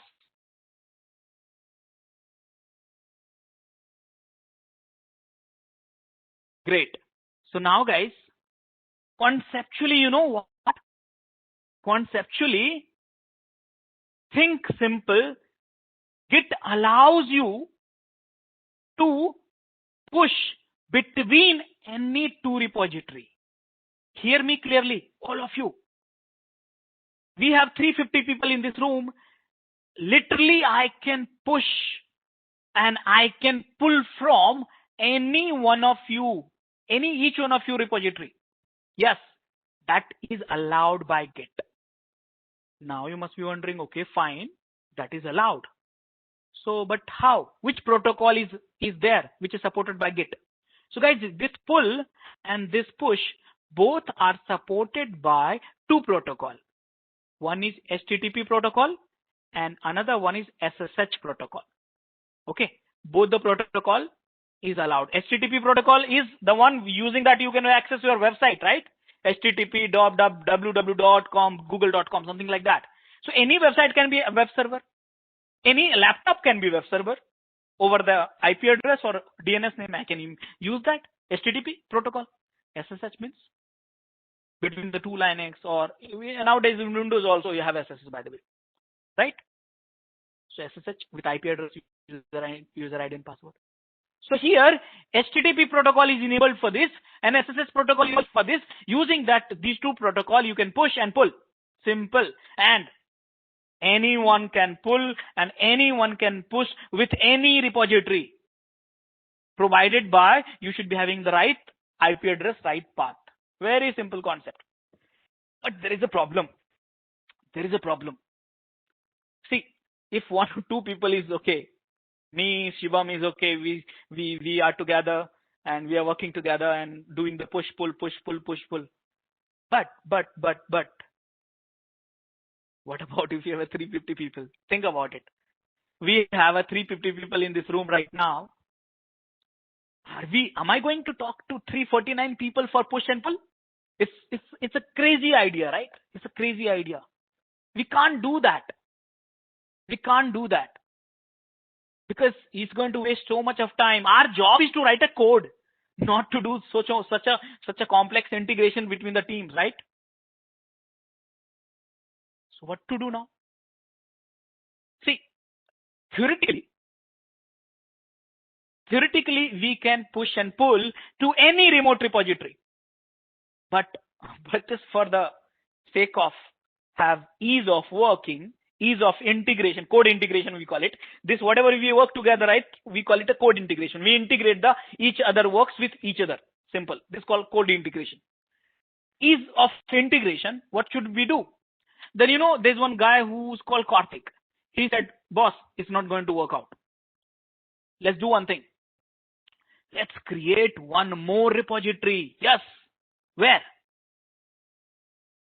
Somewhere in the office.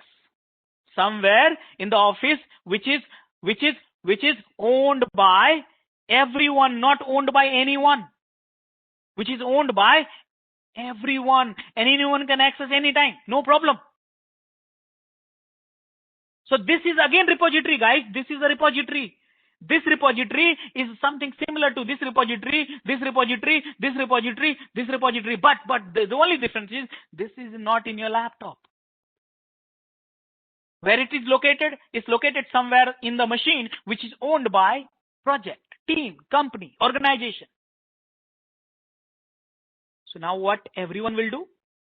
Now everyone will start pushing here, pushing here, pushing here, pushing here, and pulling from here, pulling from here, pulling from here, pulling from here. So now in this concept, everyone have got each other's code. Very simple solution. Very simple solutions. Now this repository, the one which you have, see here, for Rajesh, this is a remote repository. Mind it here. I repeat, it's a remote repository. This is also remote repository. This is also remote repository. This is also remote repository. But you know one thing? This is also central repository. CR. Central means central to the team. Remember, I repeat, Git is not based on server and client model. I am not saying anywhere it is server. This is not server. Don't say this is a server. If you say a server, next morning you will be rejected in the interview. Git has a no server concept. I repeat, Git has no server concept. Git is distributed. I have said very clearly in the introduction session itself. Why? Because whatever the commit you have here, you have here. Whatever the commit you have, if you do the push and pull on time, you have here. Whatever the commit you have here, you have here. If you do the push and pull on time, everyone has every commit, everyone has every history. And after that, you check out and work in your working directory. So this is called central repo. Theoretically, conceptually, this is called central repo and remote repo. But you know one thing? We have a few naughty person in this session, in this team. Okay. We have few naughty person in this team and they want to code less. Trust me, it is there in every team. And I'm damn sure some of you must be there in this group also. You will not code, but you will talk and demand more. You will not write a code, but you will say, I need this, then I will code. I need that, then I will code. So yes, there are people like that. We have in every project, in every company, those who demand more. But the problem here with the organizations, we have to satisfy. We have to satisfy the demands also. Because if they say, I need this one, then only I work. And if you don't fulfill, then they will not work. So what to do? That's the reality of the day. So you know what we have right now in this project? We have how many people you have right now? 300 plus people, right? 310 people. And you know, some of you have said, some of you had come to the management, project management saying that, okay, this is not going to work. I'm not going to work. I cannot do the push and pull. I cannot work with the command line. I need what? I need a GUI. I love GUI. I don't like command line. Now, father of Git said, Linus Torvald, boss, we don't have a time for developing a Git UI. No time, okay? If you want to use it, use it. Don't want to use it, don't use it. But you know, every developers love Git because of many freedom what they get it, which they have not got it with the SB and CBS and prior tool. They can work from the beach. They can work from home. They will not follow up with they will not have a problem with the permissions, and also many reasons are there. Once you get into that, you will realize, start feeling a fun of it. So Linus Torvald said, no, I have no time to develop a Git GUI for you. Then what to do? Then some other people has come and they said, I need issue tracking tool. Issue tracking means it's like a planning tool on top of the Git. Task management tool of the Git. Linus Torvald said, no, my team has no time for this. You want to use it? Use it. Don't want to use it? No, don't use it. Simple. Then some other people has come and said, let's say your organization, your manager, they said, listen, I want to manage, let's say operation guys. They said, I want to not only manage one remote repo, one remote and one central repo. I want to manage multiple remote repos. Think simple, guys. It's a problem. See, in an organization, you may have 10, 20, 30, 40, 50 tools Each tools we may have a 10 components, 300 repository you might have to create it. So are you going to have a 300 servers for it? No, I need one place. I need one place where we have a 300 remote repository. I need a one place where I can keep it 300 central repository, only one place. So I need a functionality. Manager says, I need a functionality. Using that, I can manage not only one repo, but 300 repo for entire organization. Linus Torvalds said, boss, please do not come to me for this. I'm not interested. I have no time for developing all this thing. I'm very busy doing coding for kernel. Many people say they want the role-based access. Someone admin access, someone dev access, someone view access, someone delete access. Many people say I need a better archiving tool, backup, this, that. So everyone has come with the different features, and every time Git says, boss, no, we are not interested. So guys, these are the demand in the market. Everywhere, this demand in the market. Everyone loves Git because of the freedom what they get it. They can work without being connected with the network. They can do the commit. They can see the history. They can add, delete, rename, view, branching, merging, everything they can do without a network in a local laptop, in your local repository. But many features are not there, which is enterprise friendly features, which typically we call it, or lazy feature also we call it. Then you know what has happened? Then that's where whenever there is a problem, we have a solutions provider also, right? Many organizations, they started building a solutions for it. Okay, no problem. Do you like that Git? Yes. You don't have enterprise ready functionality? No. No problem. I will develop for you. Many organizations has come up and they say, I will develop for you. Will you pay for it? Organization said, yes, I'll pay for it. Then few organization has come for it, and that's called GitHub, GitLab. I repeat, GitLab, Bitbucket. I'm writing in short, okay? Gerrit, and tens of other, many guys are Azure, AWS, Google Cloud, this, that, and all. So many organizations, so many product has come up, and they said, no problem, I will solve the issues. Git has no feature as such, but GitHub will have that feature. GitLab will have that feature. Bitbucket will have that feature. Gerrit will have that feature. We will provide you UI integration. You will provide you the what do you say? Better issue tracking, wiki tracking, role-based access. We will provide you the ability to manage the multiple repository, remote repository. We will provide you all these features.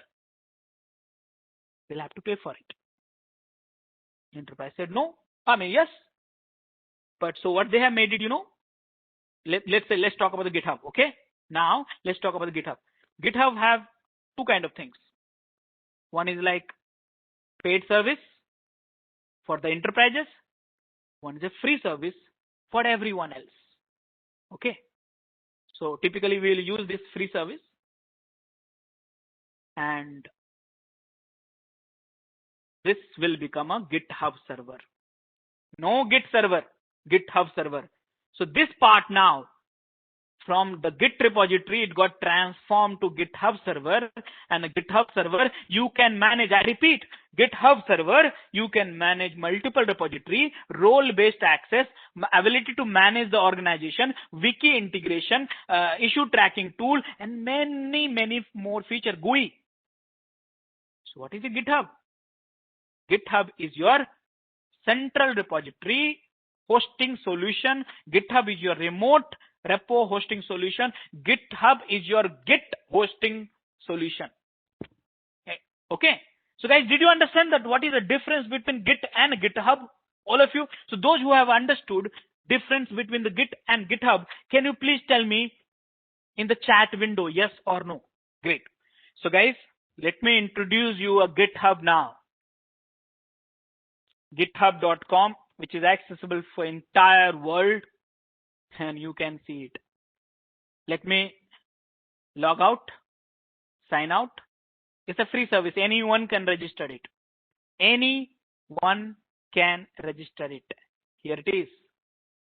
GitHub is one of the most popular platform for hosting your Git repository, your remote Git repository, your central Git repository for your team. So what to do? Sign up, sign in. Free sign up. I don't think so. I should teach you how to sign up. You must be more internet friendly than me actually. So sign in. I have a user ID and password, and I'm going to use it. And this is what we have, GitHub. Now, GitHub, you have a organization. You can create a multiple organization here. See, I have so many organizations here. So you can create more organization, manage organization. Manage organization means what? Organization means what? Think simple. See, Infosys is a large company, but do they have a lots of clients?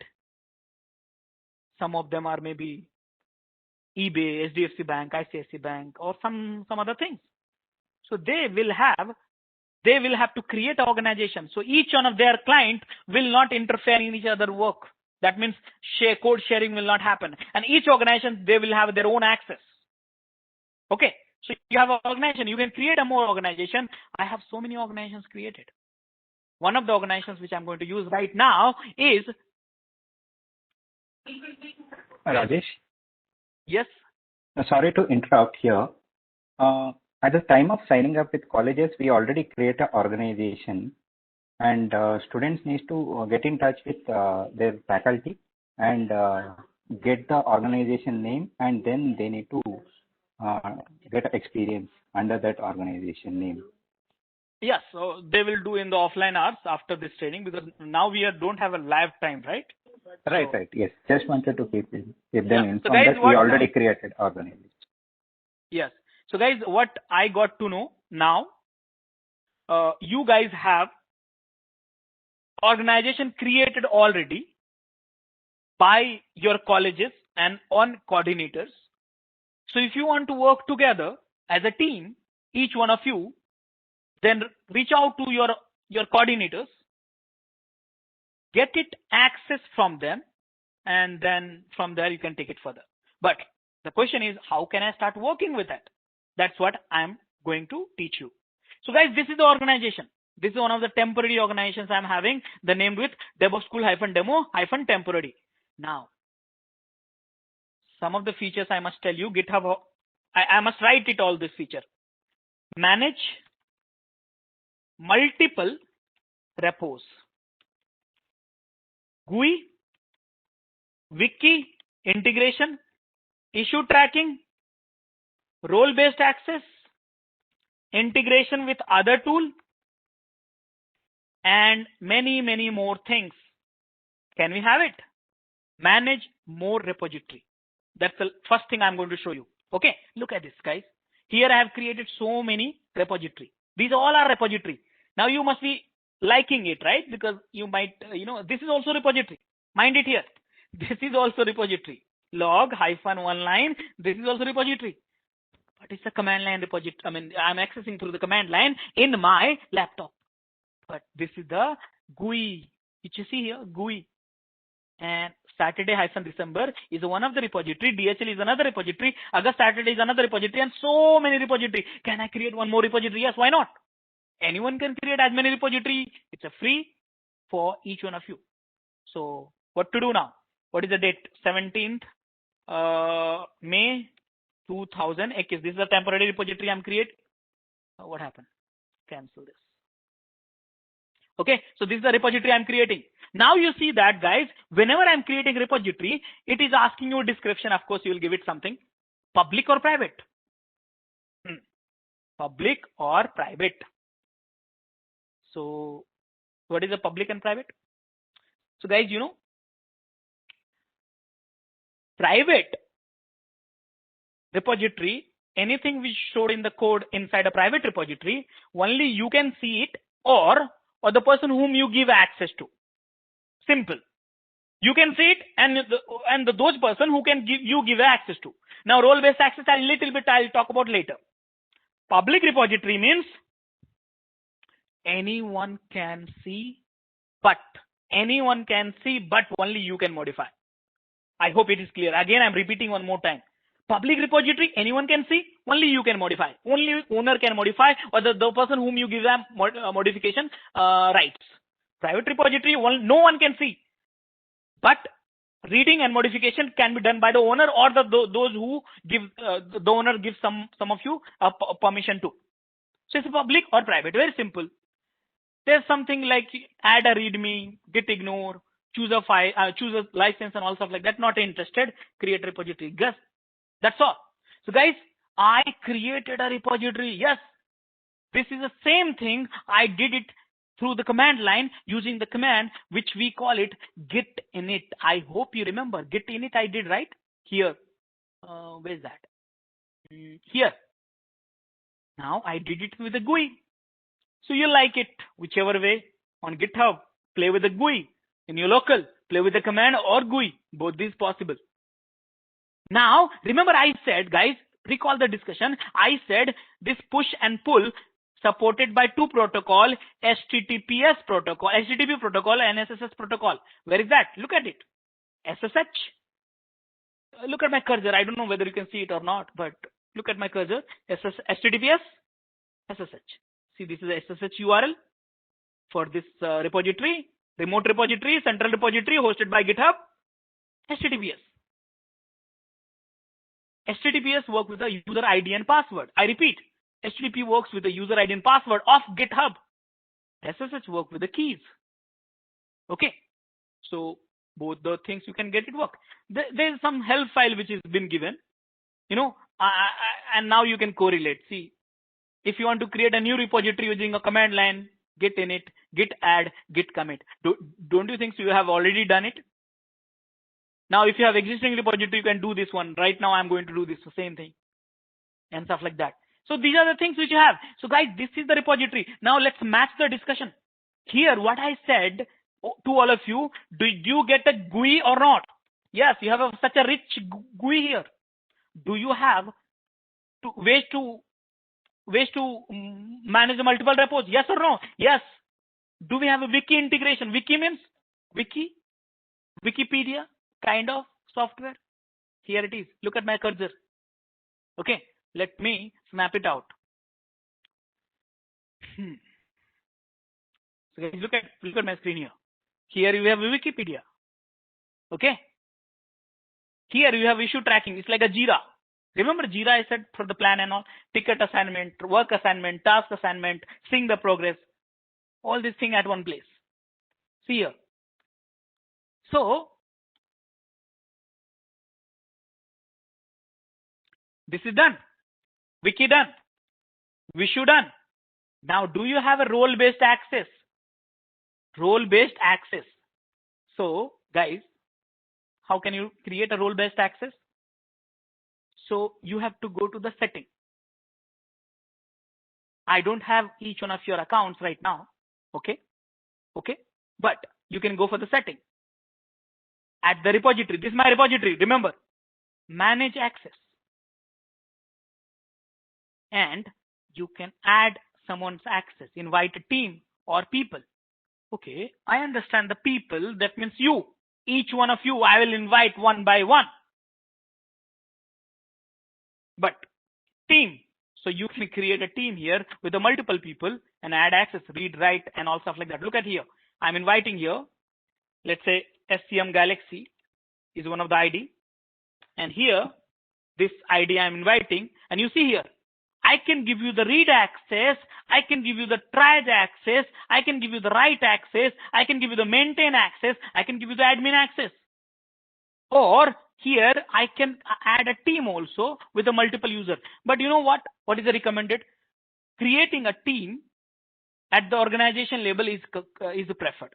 So let's say DevOps school -demo -temporary is a organization. So here, what I'm going to do, I can create a team at the organization level. See here. Look at this. Team. People. So right now, you have so many people added here for the working together, right? These people will be working together, different IDs. You can see it here. Okay. So now I can create a team. To watch our complete session, enroll for our premium membership. Click onto the join button and enroll yourself with the best suited option. You can create any number of teams. So here I have a one team trainee. Can I create one more team? Yes, why not? So let's say I'll create one team, college rocks, college time rocks. Simple. This is a team for all of you. I created. And is it visible or secret team? Means this team will be visible to whole world or secret. In the GitHub, guys, we are learning something which is great. I mean, why to hide something? Right? GitHub is a platform where whole world share the code free of cost with the whole world. So why to hide something? Create it. Public one. Secret for the enterprises. If you work for some enterprises, then you will have to create a secret team. And now this is the team I have created. Now what to do? In this team, I am going to add each one of you like this. Add a team member. And here, each one of you ID. Let's say your ID. Let's say my ID is Rajesh Kumar IN. I hope so. This is the one. Yeah, this is the one. Rajesh Kumar IN. This is my ID. So can I add myself? Remember this. I have a multiple accounts, to be honest. That's the reason I'm playing with the Sdlc ID, Rajesh Kumar IN, DevOps School and stuff like that. So don't get confused. It's a different IDs of the GitHub. Okay. So invite. I invited him. He will get an email. I repeat. When I invited, I will get an email. If I invite you, you will get an email and I can see here's a pending member. If I accept that, I'll be a part of this team. Which team? College Time Rocks. Look at this here. So like that, each one of you will be a part of some team because adding individual is like a huge task, man, really. Okay, so add a team and you know what? Now this team, College Time Rocks, as of now, you have one member which is not accepting the request, but actually when you accept the request, you will have a huge member. And here, College Time Rocks, that means this team I am going to add to that repository. So now I don't have to add 350 people, but I'll have to add only one team, and automatically anyone who's a part of that team, he will get access to the repository based on the admin's desire, read, write, admin. So can we do that here? So access part is done. Role-based access. What I want to add? Team. Let me add it. Search College Time Rocks. See here. This is our team. What access I want to give it? Write access. Boom. So now guys, in a simple way, anyone who's a part of a team called College Time Rocks, he will get write access to this repository. So this is what I was talking about, role-based access. I hope it is done for everyone. So here you should do what? You create an organization and create a team and add users into it and assign access to a team. Very simple flow. And I hope each one of you might have understood that. It's not very difficult. Now integration with other tools, guys, because you don't know other tools like which I talked already about it, which other tools means you want to integrate GitHub with Jenkins or some other tools or like a SonarQube. So that functionality is also available in the GitHub. How? Using the Git Web Hooks. Where is that? I'll let you explore yourself, but you can find in the setting options. Where is that? Click on the setting. See here, Web Hooks. Integration. Many options, many features are there. You know, someone asked me one question in the morning. And the question was, Rajesh, can I host my personal website at GitHub? So tell me one thing, guys. How many of you are interested to know this answer? Can you comment it out? I want to just count it out. How to host your own personal website free of cost and share with the whole world, and it's all free. How many of you? Great. Only 20 people? I'm surprised, guys. Are you sleeping? Are you sleeping? Guys, wake up. It's just 1 more hour. It's like a defining time, right? You are going to learn something which is a tools, which is something, you are going to use lifetime in your organization. Of course, it will be a static for time being, Gaurav. Only a static. Dynamic, for that you have a Google Cloud, Azure, GoDaddy, AWS, and all stuff like that. So if you want to learn those how to host the dynamic websites and all, you can watch out the videos of mine at the YouTube. So you will learn about this. Great. So we have 40 plus people. I don't know why you guys are sleeping, because we have 300 people as part of this session, but only 40, 50 people are responding. That means I think 250 people are cheating with me. It's not good. You all have to be very fast in chat. Okay, anyways, so now I'm going to teach you how can you host. I repeat, now I'm going to teach you how can you host your own website through the GitHub. But before that, let me complete my primary task. For that you have to wait for 30 minutes more. Okay, 30 minutes more you have to wait for it, because I have a certain agenda. That agenda I want to finish it up. So yes, anyway, so here guys, I have added each one of you, and yes, I'll teach you how can you host your own personal website free of cost and share to the whole world. But before that, this is my repository at a GitHub, a place where we have all this functionality, and GitHub is a place to manage multiple repos, GUI, wiki, issue, role-based, and every feature. So now what to do? What to do now? Actually, if you read this instruction, you will understand it, but I am not going to help you with the tutorials right now, because I am at the tutorial right now. So I should tell you, what should I do? I want to push my code so whole world can get it. Where is my code, by the way? Here it is. So guys, how many codes you have? Look at my screen, all of you. So git log --, 1 line. So how many codes you have? 1, 2, 3, 4, 5, 6, 7, somewhere close to 7 commits you have it. How many files you have? 1 file plus 1 directory inside there. Some files are there. So guys, question is, how can I push it? Remember, recall discussion, guys, everyone. What to do between the repository? What to do between the repository? Push, pull, push, pull, push, pull. If I want to send to GitHub, push it. If I want to get it from GitHub, pull it. Very simple. So can I do that? Push and pull. So guys, here I am going to do push and pull. So git push. Where you want to push it? Your repository. Location HTTPS. I'm using the password based right now. So here it is. Okay. And simple. So guys, here git push to where? This place. But what you want to push? So guys, I want to push master branch. Now you must be wondering, okay, what is master branch? Did I explain it to you? No, I did not explain it to you. Why? Because I need to do later. I cannot do everything at a time. But what is a branch? What is a branching? What is a merging? Why do we need a branch? How to create branch? How to merge it? How to resolve the conflict? All this thing I'll teach you, but you have to be with me. Okay. So master.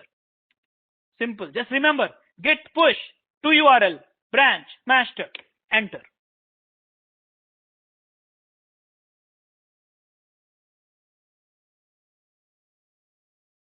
I should get prompt to enter user ID and password. And here is the prompt. Here is the prompt. Now guys, you know, the problem which I am having here is I don't remember the password. I will try. DevOps cool. Because usually I store all the password in the browser. So don't see my password. Close your eyes. Login failed. DevOps -school.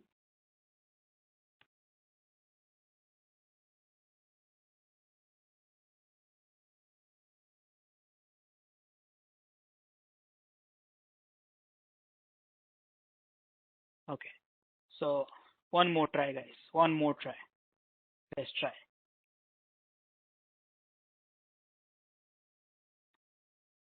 See, this is the reality of the software engineers. We are so lazy to remember the password.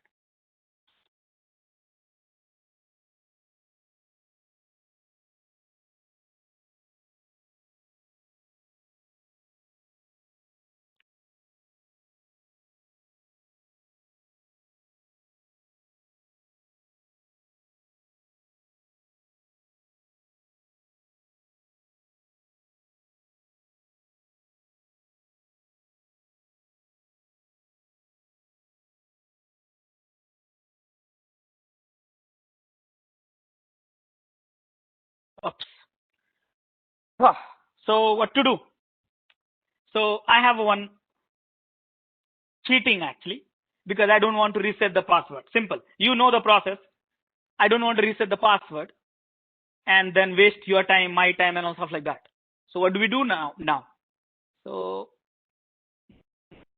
any idea? Any idea? What do you think? Yes, wonderful. Nitesh is superb. Man, you nailed it down. Seriously. Forgot the password. We are going to do SSH. But the question in my mind is, how can I use SSH? So guys, how to use SSH based authentication? That's the question for the moment now. First thing, generate a key. How? So guys, there's one utility you can run on the command line in your Windows, Linux, any machines actually. SSH-keygen. Yes, that's all. Enter it. Enter until you get it. And then where is the key? You will find it in this location. Where? .ssh. Where is the key? So key is here. Here. This is the key. So can I copy it? Here. Okay. So this is the key. Or so guys, I have so many keys. Don't get confused. This is my production environment. So I have so many keys. So I'm thinking which key to use it, because I have this key combination. I have this key. You will have only one combination. So let me use this key actually, or this key. So this key. Let's use this key. Okay. Okay. So this key I'm using, and I will do one more thing parallelly. I will do one more thing. I am going to invite one more user. Think simple. I'm doing nothing great. It's just I'm inviting one more user, and this user is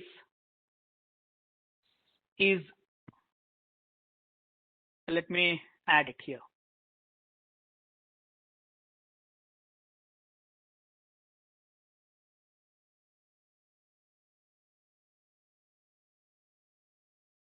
Okay, I invited this user, and this user will get a permission. So I'm stopping this sharing because I will get the permissions. Okay, so wait a second. I will just approve this because I don't want to give you access to emails. I'm just accessing email, approving this request. So where is that? Just give me 2 seconds. I'm checking my email and approving that request. Because if I invite you, you get an email, okay? And you have to click yes. I want to get access to that. That's all I'm doing. So I'm accessing my email ID. I'm approving myself. saying that, okay, I am okay to be a part of that, that list or whatever it is. So here I invited, accept the invitation. Yes. So I have, let me share my screen now to each one of you. And you see here, finally I logged in to that account. And here I am accepting, using another account, accept invitation. So the moment I accept the invitation, this is the same thing you'll have to do.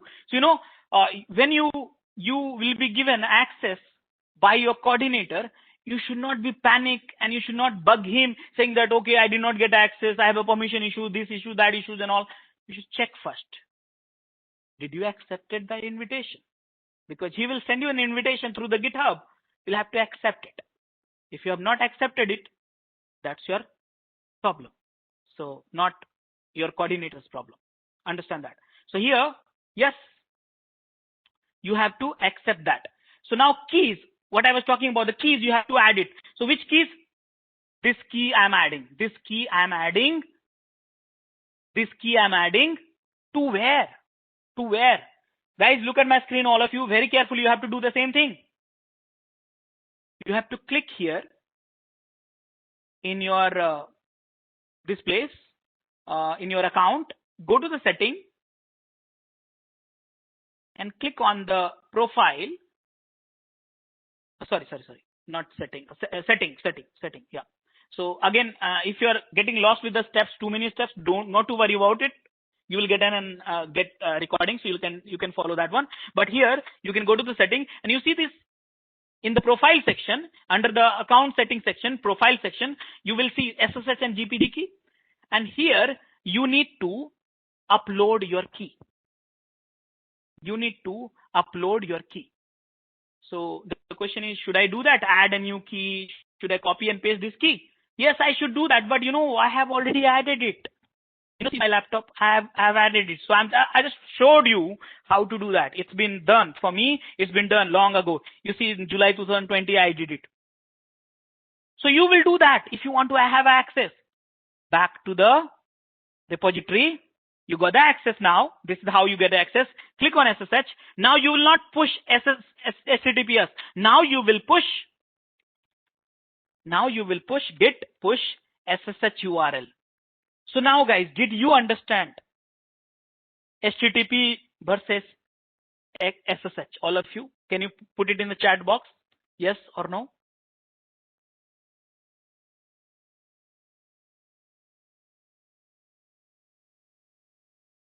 Great. So now guys, I'm pushing it. Master.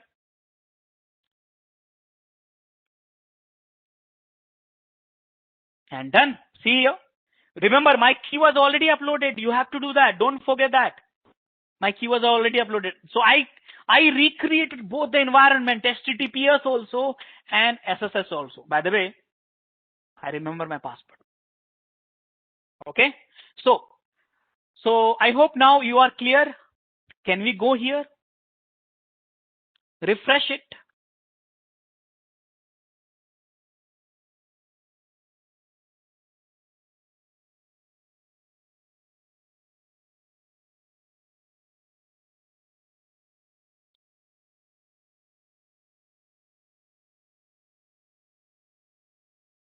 And can you check? Let's match this on all this stuff. See how many files and directories you have? This one. You see here how many comments, how many commits you have? Git log -- one line. Oh, sorry. Git log -- one line. Oh, what is happening? Okay, it's bad command. See here 3, 4, 7 commits, right? Can I see that 7 commits? Here it is. Look at my cursor. Click on it. Here it is. You see 7 commits. 1, 2, 3, 4, 5, 6, 7. All these commits. Now I am going to check that. See, if you like this visual, you can play with it. If you like the command line, you can play with it. Both of these I have taught you. By the way, visuals, I don't think so I am going to teach you because you guys are great. You guys have a great mind actually. You can keep on clicking and see that, and automatically you will learn. So you see here, this is the code. You can commit more code and stuff like that. You can see in the split view, unified view, you can browse that file, all these things you can see that. So every information you can see that here by clicking at. So what to do now? So this is the thing. So guys, this is what I did. Look at this. Rajesh worked with his own code, modifies so many code, added, deleted, renamed, moved this bash files directory, added and committed in the repository. He pushed to the GitHub, and from the GitHub, the whole world will pull it. But one thing. Remember,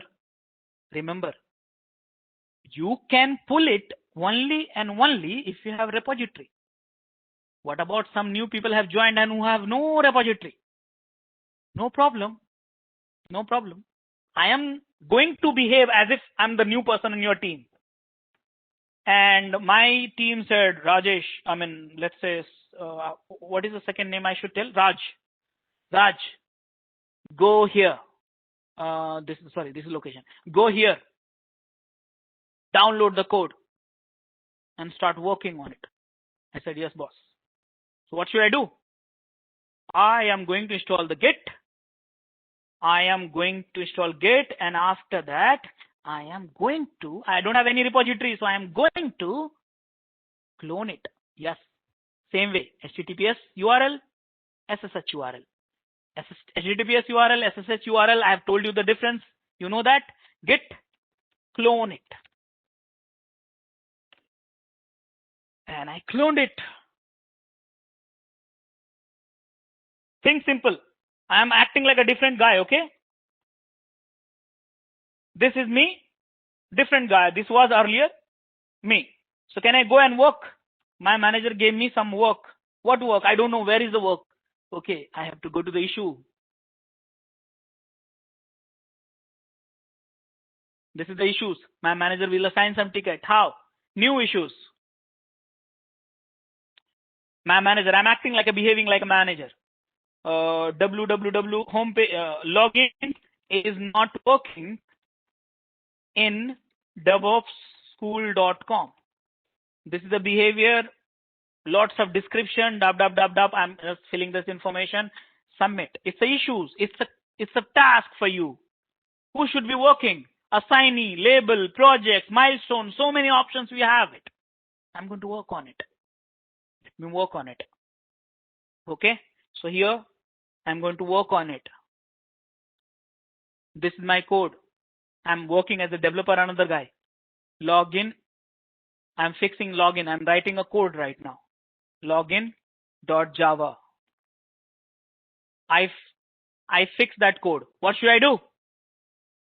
Git add dot all git commit -m adding login issue committed git push again URL and branch call master. But you know what? Hear me clearly. This URL, who's going to remember all the time? It's a very difficult task. It's a very difficult task to remember. So what Git gave it to you? Git said, boss, don't remember that URL, because whatever the URL you have cloned it, I am going to convert into the shortcut and named with origin. Yes. So you might see origin many places. What does that mean? The origin means is a shortcut. It's a aliases in a Git configuration. So when you use the origin, that means that URL. Are you getting my points, guys? All of you. Can you please put it in the chat window if you're getting? Origin means it's alias. It's a shortcut to URL of remote repository. You need to remember that. It's name. Now, can it be different thing? Can it be origin 1? Can it be X? Can it be Y? Yes, it can be. But by default, they create an origin. So can I this time push this? I did push, guys. Origin means the same URL which I had cloned it. And done. Can we go and check? Code have been committed by another user. And you see here, refresh, login.java, you have it. Now I am going to act like a first developer. I'm acting both guys. Remember, I'm acting like a 2-3 person. So please understand the scenarios. Here, this is my first guy. This is my first guy. Do you have this file? Look at this. No. So what should I do? You tell me. In the chat box, in the chat comment, please tell me what should I do. I don't have that code. Latest code. What should I do?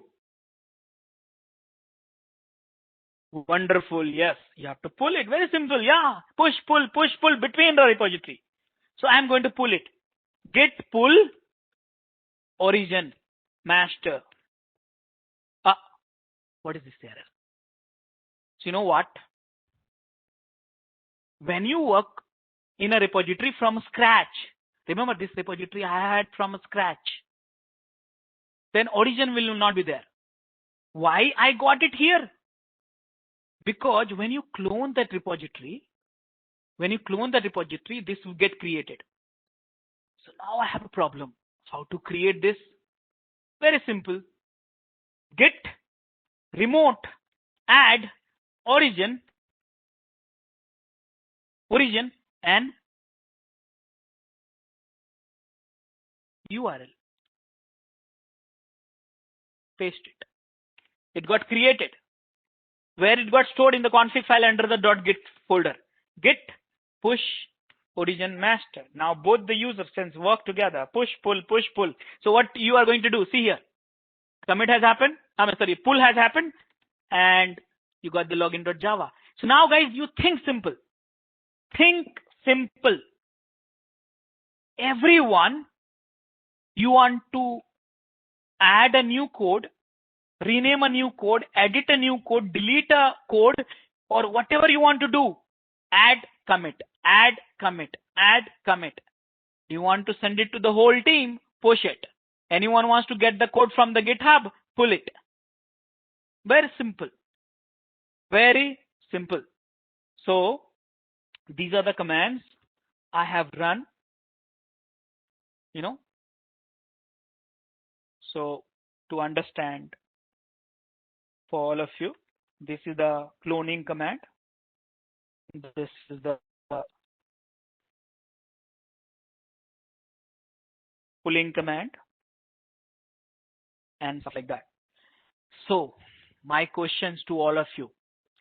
Okay, my questions to all of you.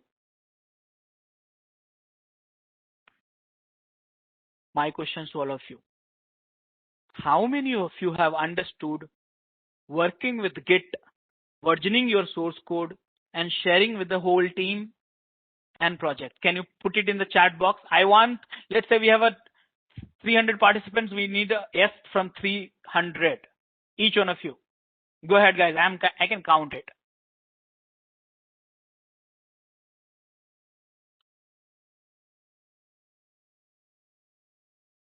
No, one SS key will work for your entire organization and every organization. First question is, could you please provide us the YouTube channel link? Just search the DevOps School and many other channels, like for example, where you can find many tutorials, free tutorials, which you can learn. SCM Galaxy, debug.school. These are the channels where you can find lots of software engineering tutorials. Okay, so this will help you. One question from how to generate the SSH key. I just said, I think you missed it. This is the command line to generate SSH-keygen. Okay. Third question, sir, can you create WhatsApp group for Git for all the students? I think we have someone from the coordinating group who will do that for you. Are we having anyone from the coordinating group who can take care of this question?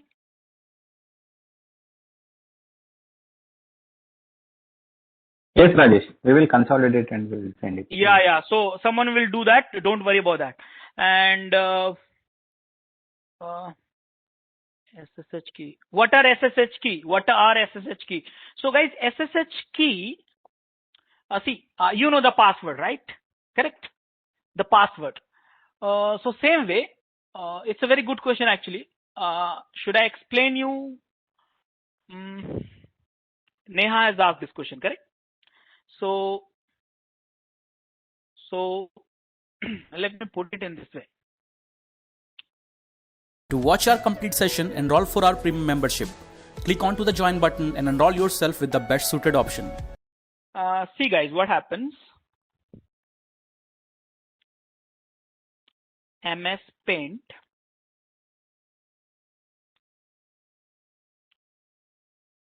This is a GitHub, okay? And this is your laptop. And what we do, SSH key basically is some sort of hash, which you might have seen. I just now show you. This is the one, okay? And this keys, you have when you generate a key, then you get a public key, pub, and you get private key, PVT. For this machine, every machine can generate public key and private key. Now, this public key and private key is something like, let me show you rather than talking. See here. This, look at only the one which I'm selecting, okay? There is one public key. Which one? This one, .pub. And this is a private key. I have generated so many public key and private key because of I'm working for the multiple projects. But this is a public key and private key. How to generate a key? Using key SSH-keygen. Once you generate a key, please remember, all of you, never ever share private key with anyone. I repeat, never, by mistake also. It's like your password for your machine. Anyone who has got this private key can access your machine through SSH, can do whatever they want. Yes, not through console, through SSH, through command line. Anything they want, they can get access to everything. So you should not share private key. So the question is, how this machine will be allowed to access GitHub? So what is the concept here? This public key, you will store it here. Okay. I repeat, the public key, not a private key. Public key, you will store it here, just like I did it in the setting option. So now what happens? When you do the SSH request from this machine to push and pull, then this key is sent and matches with the private key. If it is matches, then they allow you to push and pull. If this public key here and private key here is not matching, they will not allow. So this is the ways to authenticate a remote machines and best way to do that. So here public key you will be able to add only if you are a owner of this GitHub account, and private key you will have in your laptop. So this is also secured with you, and the resources where you added a public key is also controlled by you for having the SSH pull and push. So this is the way in which we use a public key and private key. Suneha, is that answer your question now?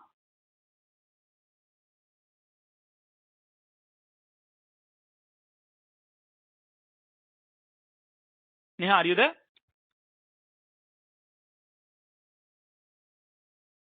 Okay, great. So next question is, how it will be useful for third year EC student. Okay, I got it. How it will be useful for third year student, EC electronics student. And Git will be useful for you, for EC and all. See, I'm telling you simple statement.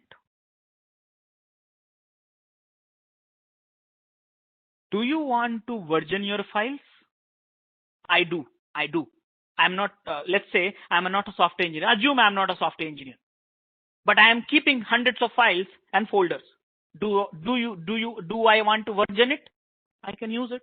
Simple. It is useful for me, because what I modify, instead of file 1, file 2, file 3, file 4, 5, 5, 6, like that, you instead of storing, use the Git. It's so simple, right? Use the Git. Whatever you modify in last 5 years, 10 years, 20 years, you can go back to any time. I'm just telling you, if you are not a software engineer. But if you're a software engineer, then I think I don't have to answer this question. Okay. So can we hide Git repo? Can we hide Git repo? This question is asked by Ankur. Ankur, tell me one thing. You must be having some files and folder in your laptop.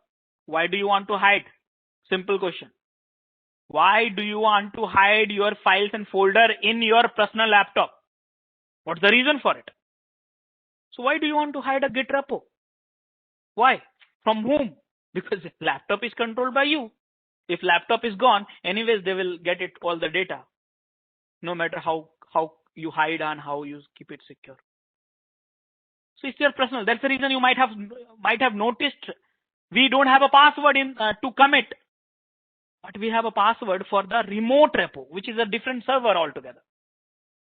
Are you understanding it, Ankur? There's no need to hide your personal files and folder in your laptop. Though, if you want to hide it, Windows has that feature to hide a folders and files. That you can try it out. Just click on the right properties and hide it. Did you understand that, Ankur?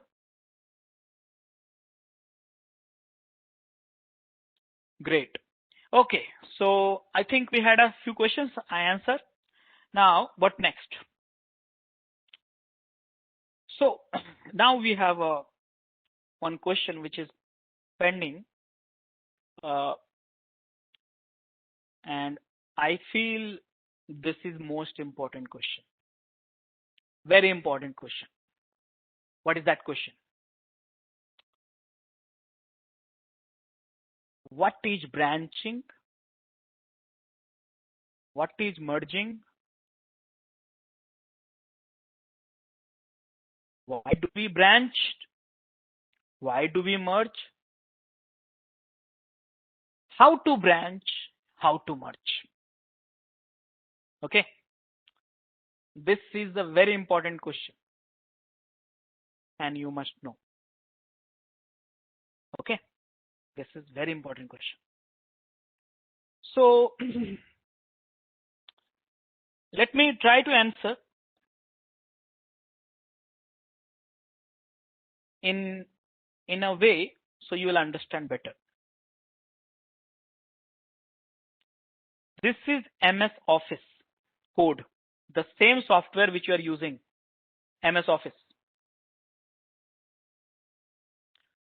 So what happened in 2018, we got released one version. So before that, we had a commit. Thousands of commit has happened. And then here we release 18 version. Now this 18 version has gone to the whole world. When I say release, that means it's got to the end user, means you and me who's using this. Now we have to plan for the new release, which is called 19. So if I modify here, same version, 1, 2, 3, and this is 19. These are the commit. This also we released to the whole world. See, I'm using 2010 MS Office right now. Right now we have a release which is 2020, I guess. So see, such an older version, I'm using it. So many people are using old version. Many people are buying new version. Many people are using very old version. So what has happened? Think simple. On 18, we got a bug. Bug reported, so many bug reported. So where are you going to fix it? Because remember, if you fix the bug here, then it will not be, then you'll get an additional code also, extra code, extra functionality, which you don't want to give it to the new user, old user. So what do we do in this case? We only want to fix these big bug fixes. Do not want to add any functionality of it.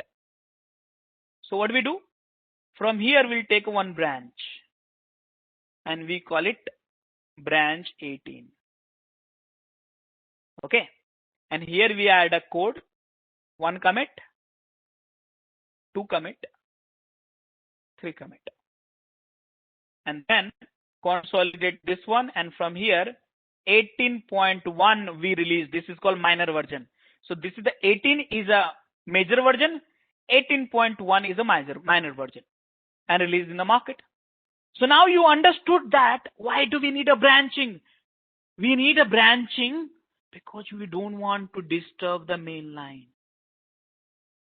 We need a branching for many reasons. We need a branching for feature development. We don't want to see this code. Think simple. This is a new release, but you are adding a code, non-stable code in the main line. Why you should add it? No, you should branch, new branch 19. You should add code here. And if this is built and tested, then you should merge this branch to this branch. That way this branch will have only working code. So branch, why we create a branch? For feature development, for bug fixing, for different team, for different geography like India team, US team, dev team, QA team, small module 1 team, module 2 team. So what is the branching? Branching is the same repo. Repeat, hear me out. I'm not giving you too much of theoretical jargons. Branching is a way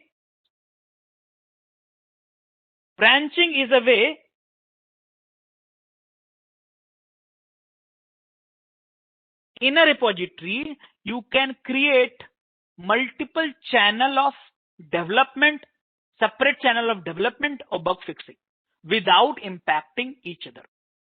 Simple. Now, I hope you understood in a simple way branching. But when you have a different code here and different code here, different code here, and you want this code, mind it, you want this code in this here, or you want this code in this here, or you want this code in this here. So you merge. Simple. You merge between the two branches. Merge between the two branches. So guys, did you understand at the high level? I did not complicate. I tried to be simple, but yes, it's a complicated topic. See a branching and go to the image. See here. Look at this.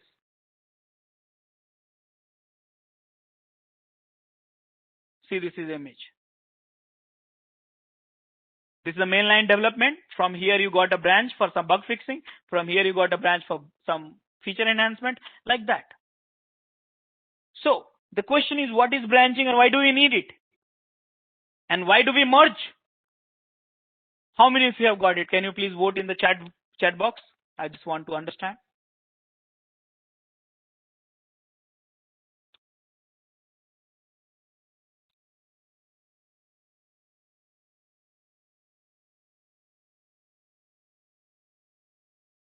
Okay, so great.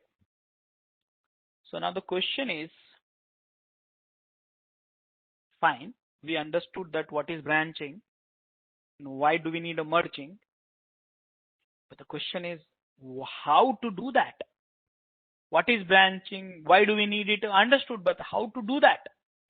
That's the most important question which we have now. How to do that? So guys, for that, I am going to teach you now. Okay, I am going to teach you now. So what you're going to do is, see, This is the branch which is called master. Who creates it? How did we get this branch? So guys, what happened? Every time I was working in a branch, knowingly, unknowingly, yes. First commit, whenever you do the first commit, very first commit, after the initializing the repository, we get a branch called master. So master is our default branch which get created at the time of first commit. How do I see it? See here, master branch. Master branch. Now, what is the meaning of this asterisk sign? The asterisk signs means in my working directory, remember the concept of working directory. The code what I can see here in working directory is from the master branch or to master branch, whatever you consider. That means you are working on master branch. So how do we create a new branch? Simple, guys. Look at my screen, all of you.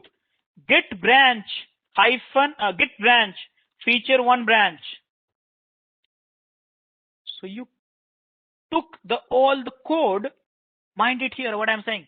You took all the commits and referenced it. I did not say copy. Please understand that. I'm not saying copy. Referenced it in the fee1 branch from the master. Master to fee1 we created. So now we had a master branch. Still I'm in the master branch, but from the master branch we created a fee1 using the command called git branch fee1. How do I get into the fee1 branch? So before getting into the fee1 branch, I must show you the list of commits what you have in the master branch. One line. Look at it. I have these many commits. Can I go into the fee1 branch? How? Check out. How? Fee1. See, that's the reason I like the Git Bash, because here where I am, I get to know. I was in master branch. Now I'm in the fee1 branch and I want to see that. See, everything, whatever you had in the master branch, whatever the commits you had in the master branch, you got in the fee1 branch. Now what to do? So I am going to work in the fee1 branch, fixing the issues for the feature. What code? So guys, I am going to add one file, fee1.txt. Touch is a command to add a file. After that, I am going to add it. This is the all commands I'm putting together. And after that, I'm going to commit. Same, all three commands together in one go. And everything. Created a new file, added, committed in one go. See here, the file is here, fee1.txt. See here, that here adding fee1. Where is that? Fee1 branch. Can I go and check master branch?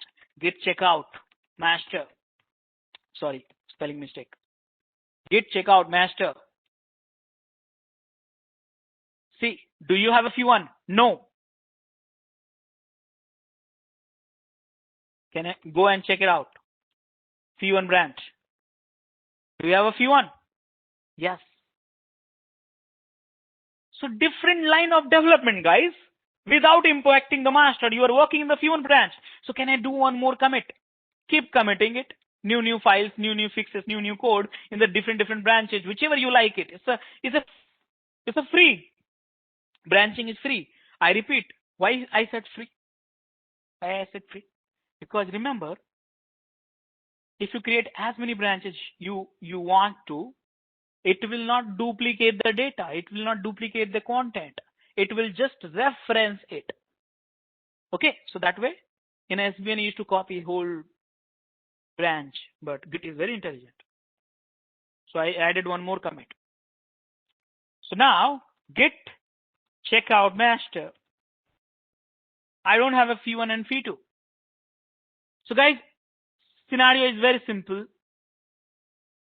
In the master branch, we have this one. I created long back a fee1 branch. All the features I developed in the fee1.txt and fee2.txt, what should I do? You tell me. I want to get those fee1 and fee2 in the master branch. What should I do? You tell me. What should I do? Wonderful. Much. Let me create one picture. Probably some of you, if you are lost, you will understand that visualizations. This is the master branch, okay? Here I got one commit. Here I got one commit. Here I got one commit. Okay. From here we create a fee1 branch. Here I committed one. Here I committed one. Here I committed one. That's all. So now, if you want this code here, so what do you have to do? This branch you have to merge with master branch. Very simple.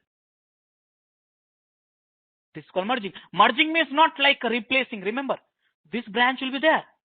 This branch will be there.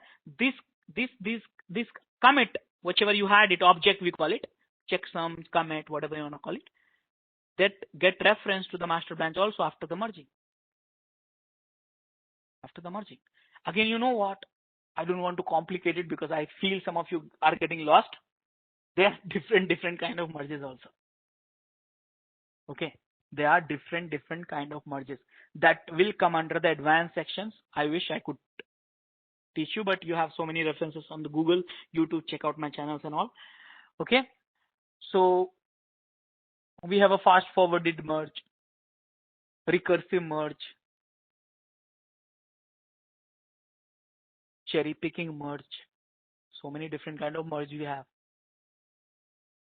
Okay. So for that, we need a little bit of more bandwidth and stuff like that. So how to merge? That's the question. So see here, I told you first question which I answered. Okay. First question, what is branching? Why do we need it? How to create branch? Next, what is merging? Why do we need it? And last question, how to merge? That's the last question. How to merge? So right now in this situation, in this scenario, I had a master branch, few commits. From there, I created a feature branch, multiple commits, I did it. Now I need to merge. I need to merge. So what I'm going to do? What I'm going to do? What I'm going to do? I'm going to merge. Command H. Was it difficult? Tell me. Look at read the commands. So simple commands. Git merge fee1 dup. And here. See? In the master branch, you got the fee1 and fee2. And you see here, I told you there are three types of merge which we typically do: fast forward, recursive, and cherry picking. I would request you to all to read out little bit more advanced, slowly. I don't want to force so many points at the same, such a less time and you get lost. So yes, merging is done. So that means what has happened? Whatever the code you had it here, now in the master branch also. Can we verify? Let me do that verification. So git log --, one line. Here it is, fee2, fee1. So I got the master branch. Can you push this code? Origin master. I'm sharing only master branch right now. I am sharing only the master branch now. I pushed it. Go to my Git. Wait a second, just a second. This pop-up is coming. Now it's gone. So where is my GitHub? Here it is.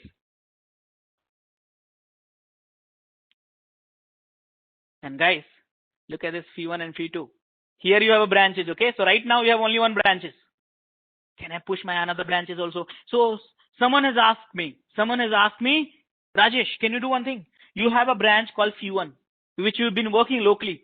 Can you please share with me? I said, no problem. I can share with you. What do I have to do? Git push origin fee1. Yes, that's all. I push this fee1 branch also. Refresh it. Now my local branch, which I created in a fee1, I push to the GitHub. Now whole world can get it. So what another guy has to do that? You know that very well. Here, git pull origin, not master, fee1. This is another guy, okay? And got it. So this guy also got it. His branches, this is a fee1. Okay. So this is the way we work with what is branching, why branching, how to branch, what is merging, why do we need it, how to merge. By the way, whatever I covered, it's like this is a fundamental, guys. You have this concept is very important for all of you. Once you work with a very complex code, large amount of codes and all, then you need this stuff in a detailed manner. So yes, of course, with the time you will understand and learn more about it. And then let me read some of the questions. I think someone has a question. Sapna is asking one question. Suppose we have 3 commits in a master and 3 commits in fee1 after branching. While merging, these commits conflict in terms of coding. Then how to merge will complete. So Sapna, what you have to do is, when you merge, you will get a conflict. And typically there are certain conflict which Git will resolve, but there are certain times Git will not resolve. For example, if you modify the same file in the both the branches and the same line in the both the file, I repeat, same file in the both the branches, same line in the both the file, then it will flag a conflict which has to be resolved manually. So what you have to do, modify the code manually using your editor, add and commit. I repeat, same thing. Modify the code when you are merging, you get the conflict message. Modify the code manually, add and commit. Conflict resolved. Did you understand that, Sapna? Great. Okay, so now last question is, how do we make our website free of cost at a Google? GitHub. So let me show you guys, very simple. What I'm going to do to all of you, look at my screen, all of you. I am going to create one more repository. This time I'm doing from scratch. Look at my screen. Everything I'm doing from scratch. Okay. So what I will do is, I need some sample code. Yes, I need some sample code. So one of my sample code, I'm going to take it up. Let's say this is my personal website. Okay. And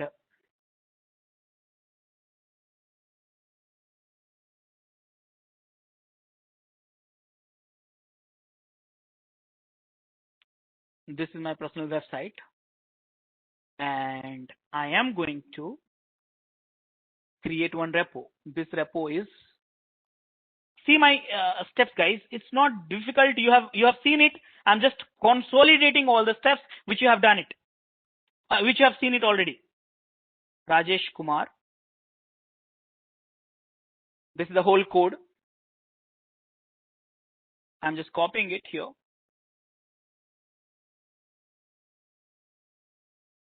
Okay, it's a pretty huge file, I think. Let me clear if I can something quickly, but it will not take more than a few seconds, by the way. So can I delete the client and let it be. This is my whole code, guys. Remember, and here you have an index.html. This is the site. By the way, it's a static website. Okay. Now Git Bash. I'm doing from scratch. So those who are interested to sum up your session, please look at it. Git init, git config user dot name Rajesh Kumar. First time. Git config user dot email rajesh@devopsschool.com. Git add all dot, or like this also you can say that. All, add everything in one go. Okay, added everything in one go. and within a few seconds, what is the size? Let me check.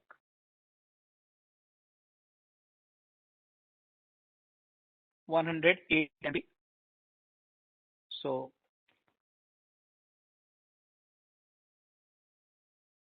I'm adding it. Just wait for a few seconds more. So like that, you can develop your own website. Okay. Static. Let me tell you. To watch our complete session, enroll for our premium membership.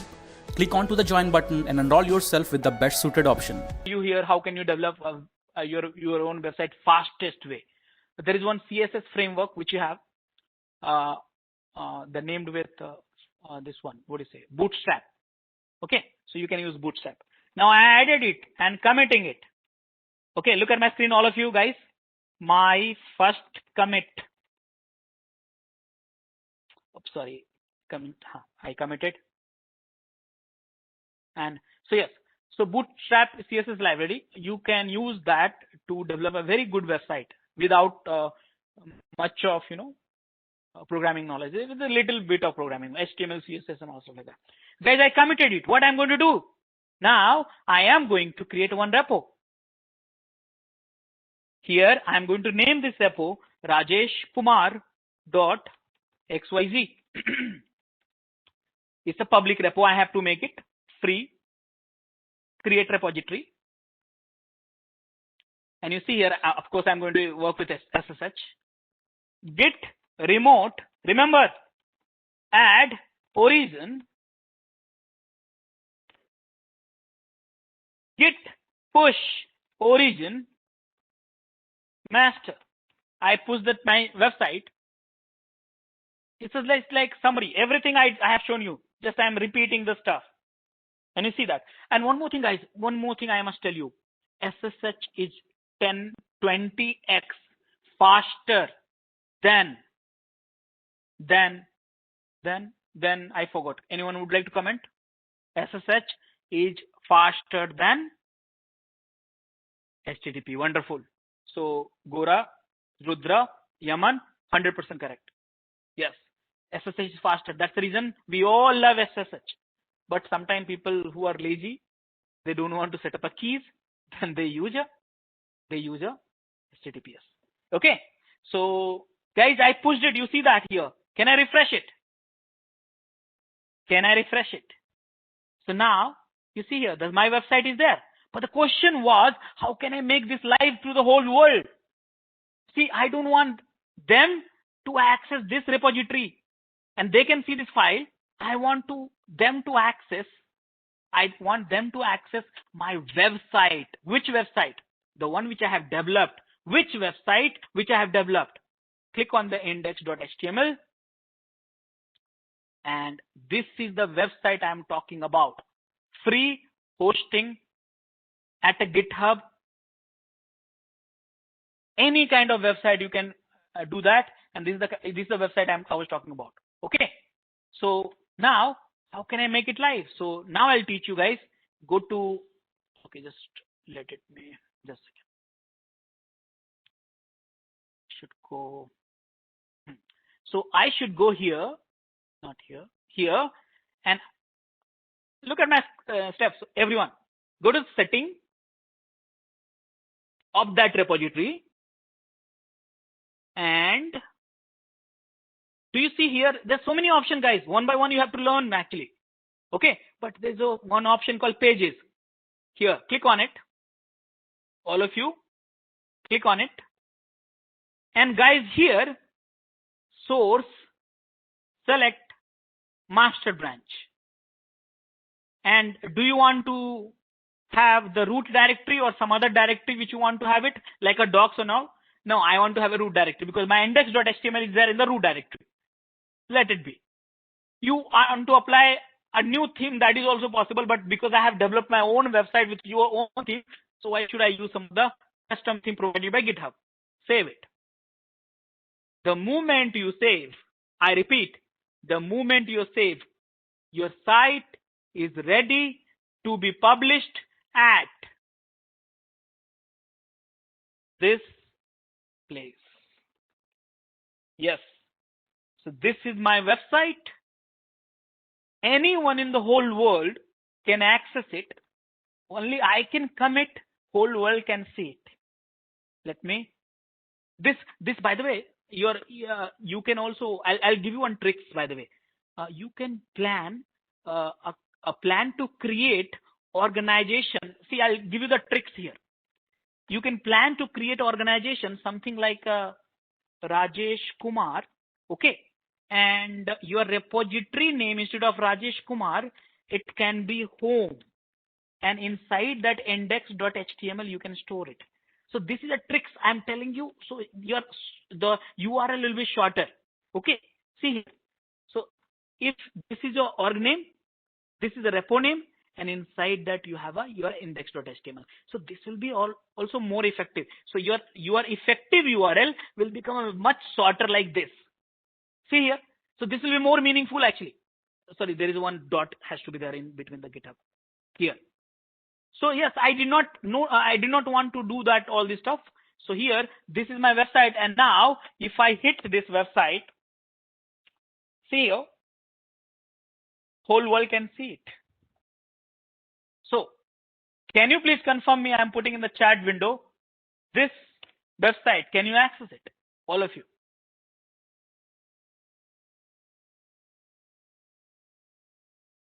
How many of you can access it? Please do let me know in chat window.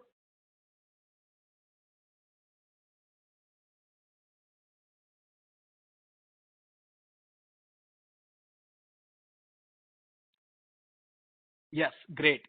So now guys, look at the power of GitHub. It's a free services. You can start your blogging. So what you can do, guys, what you can do, we have, let me tell you here, we have 214 people right now in this session. Each one of you can start blogging, write your HTML file, write your tutorials, write your content, whatever you learn, whatever the college notes, class notes, tutorials, everything, whatever you have, commit into the GitHub.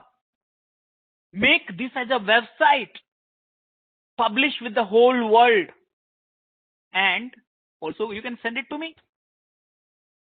Got it? All of you? Understood that? Okay. So guys, now time has come to give a rest to this session. I know that it was pretty fast. I know that too much of content I covered, but no lab have given.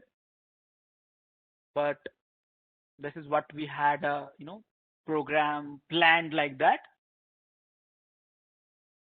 Again, if you want to learn more, be in touch with the coordinators. They'll help you. So many resources you can find out at my channel. All this detail you can find on this website. My typical website is rajeshkumar.xyz. Okay, so if you want to connect with me on the social networking sites and all, every information you have over there. And if you want to learn, if you have any questions, you can send it to me. And so many things you have it, and get going. Okay, so can we give the rest to the sessions? Okay, so I'm going to take one last question if anyone have. Who's going to ask last question?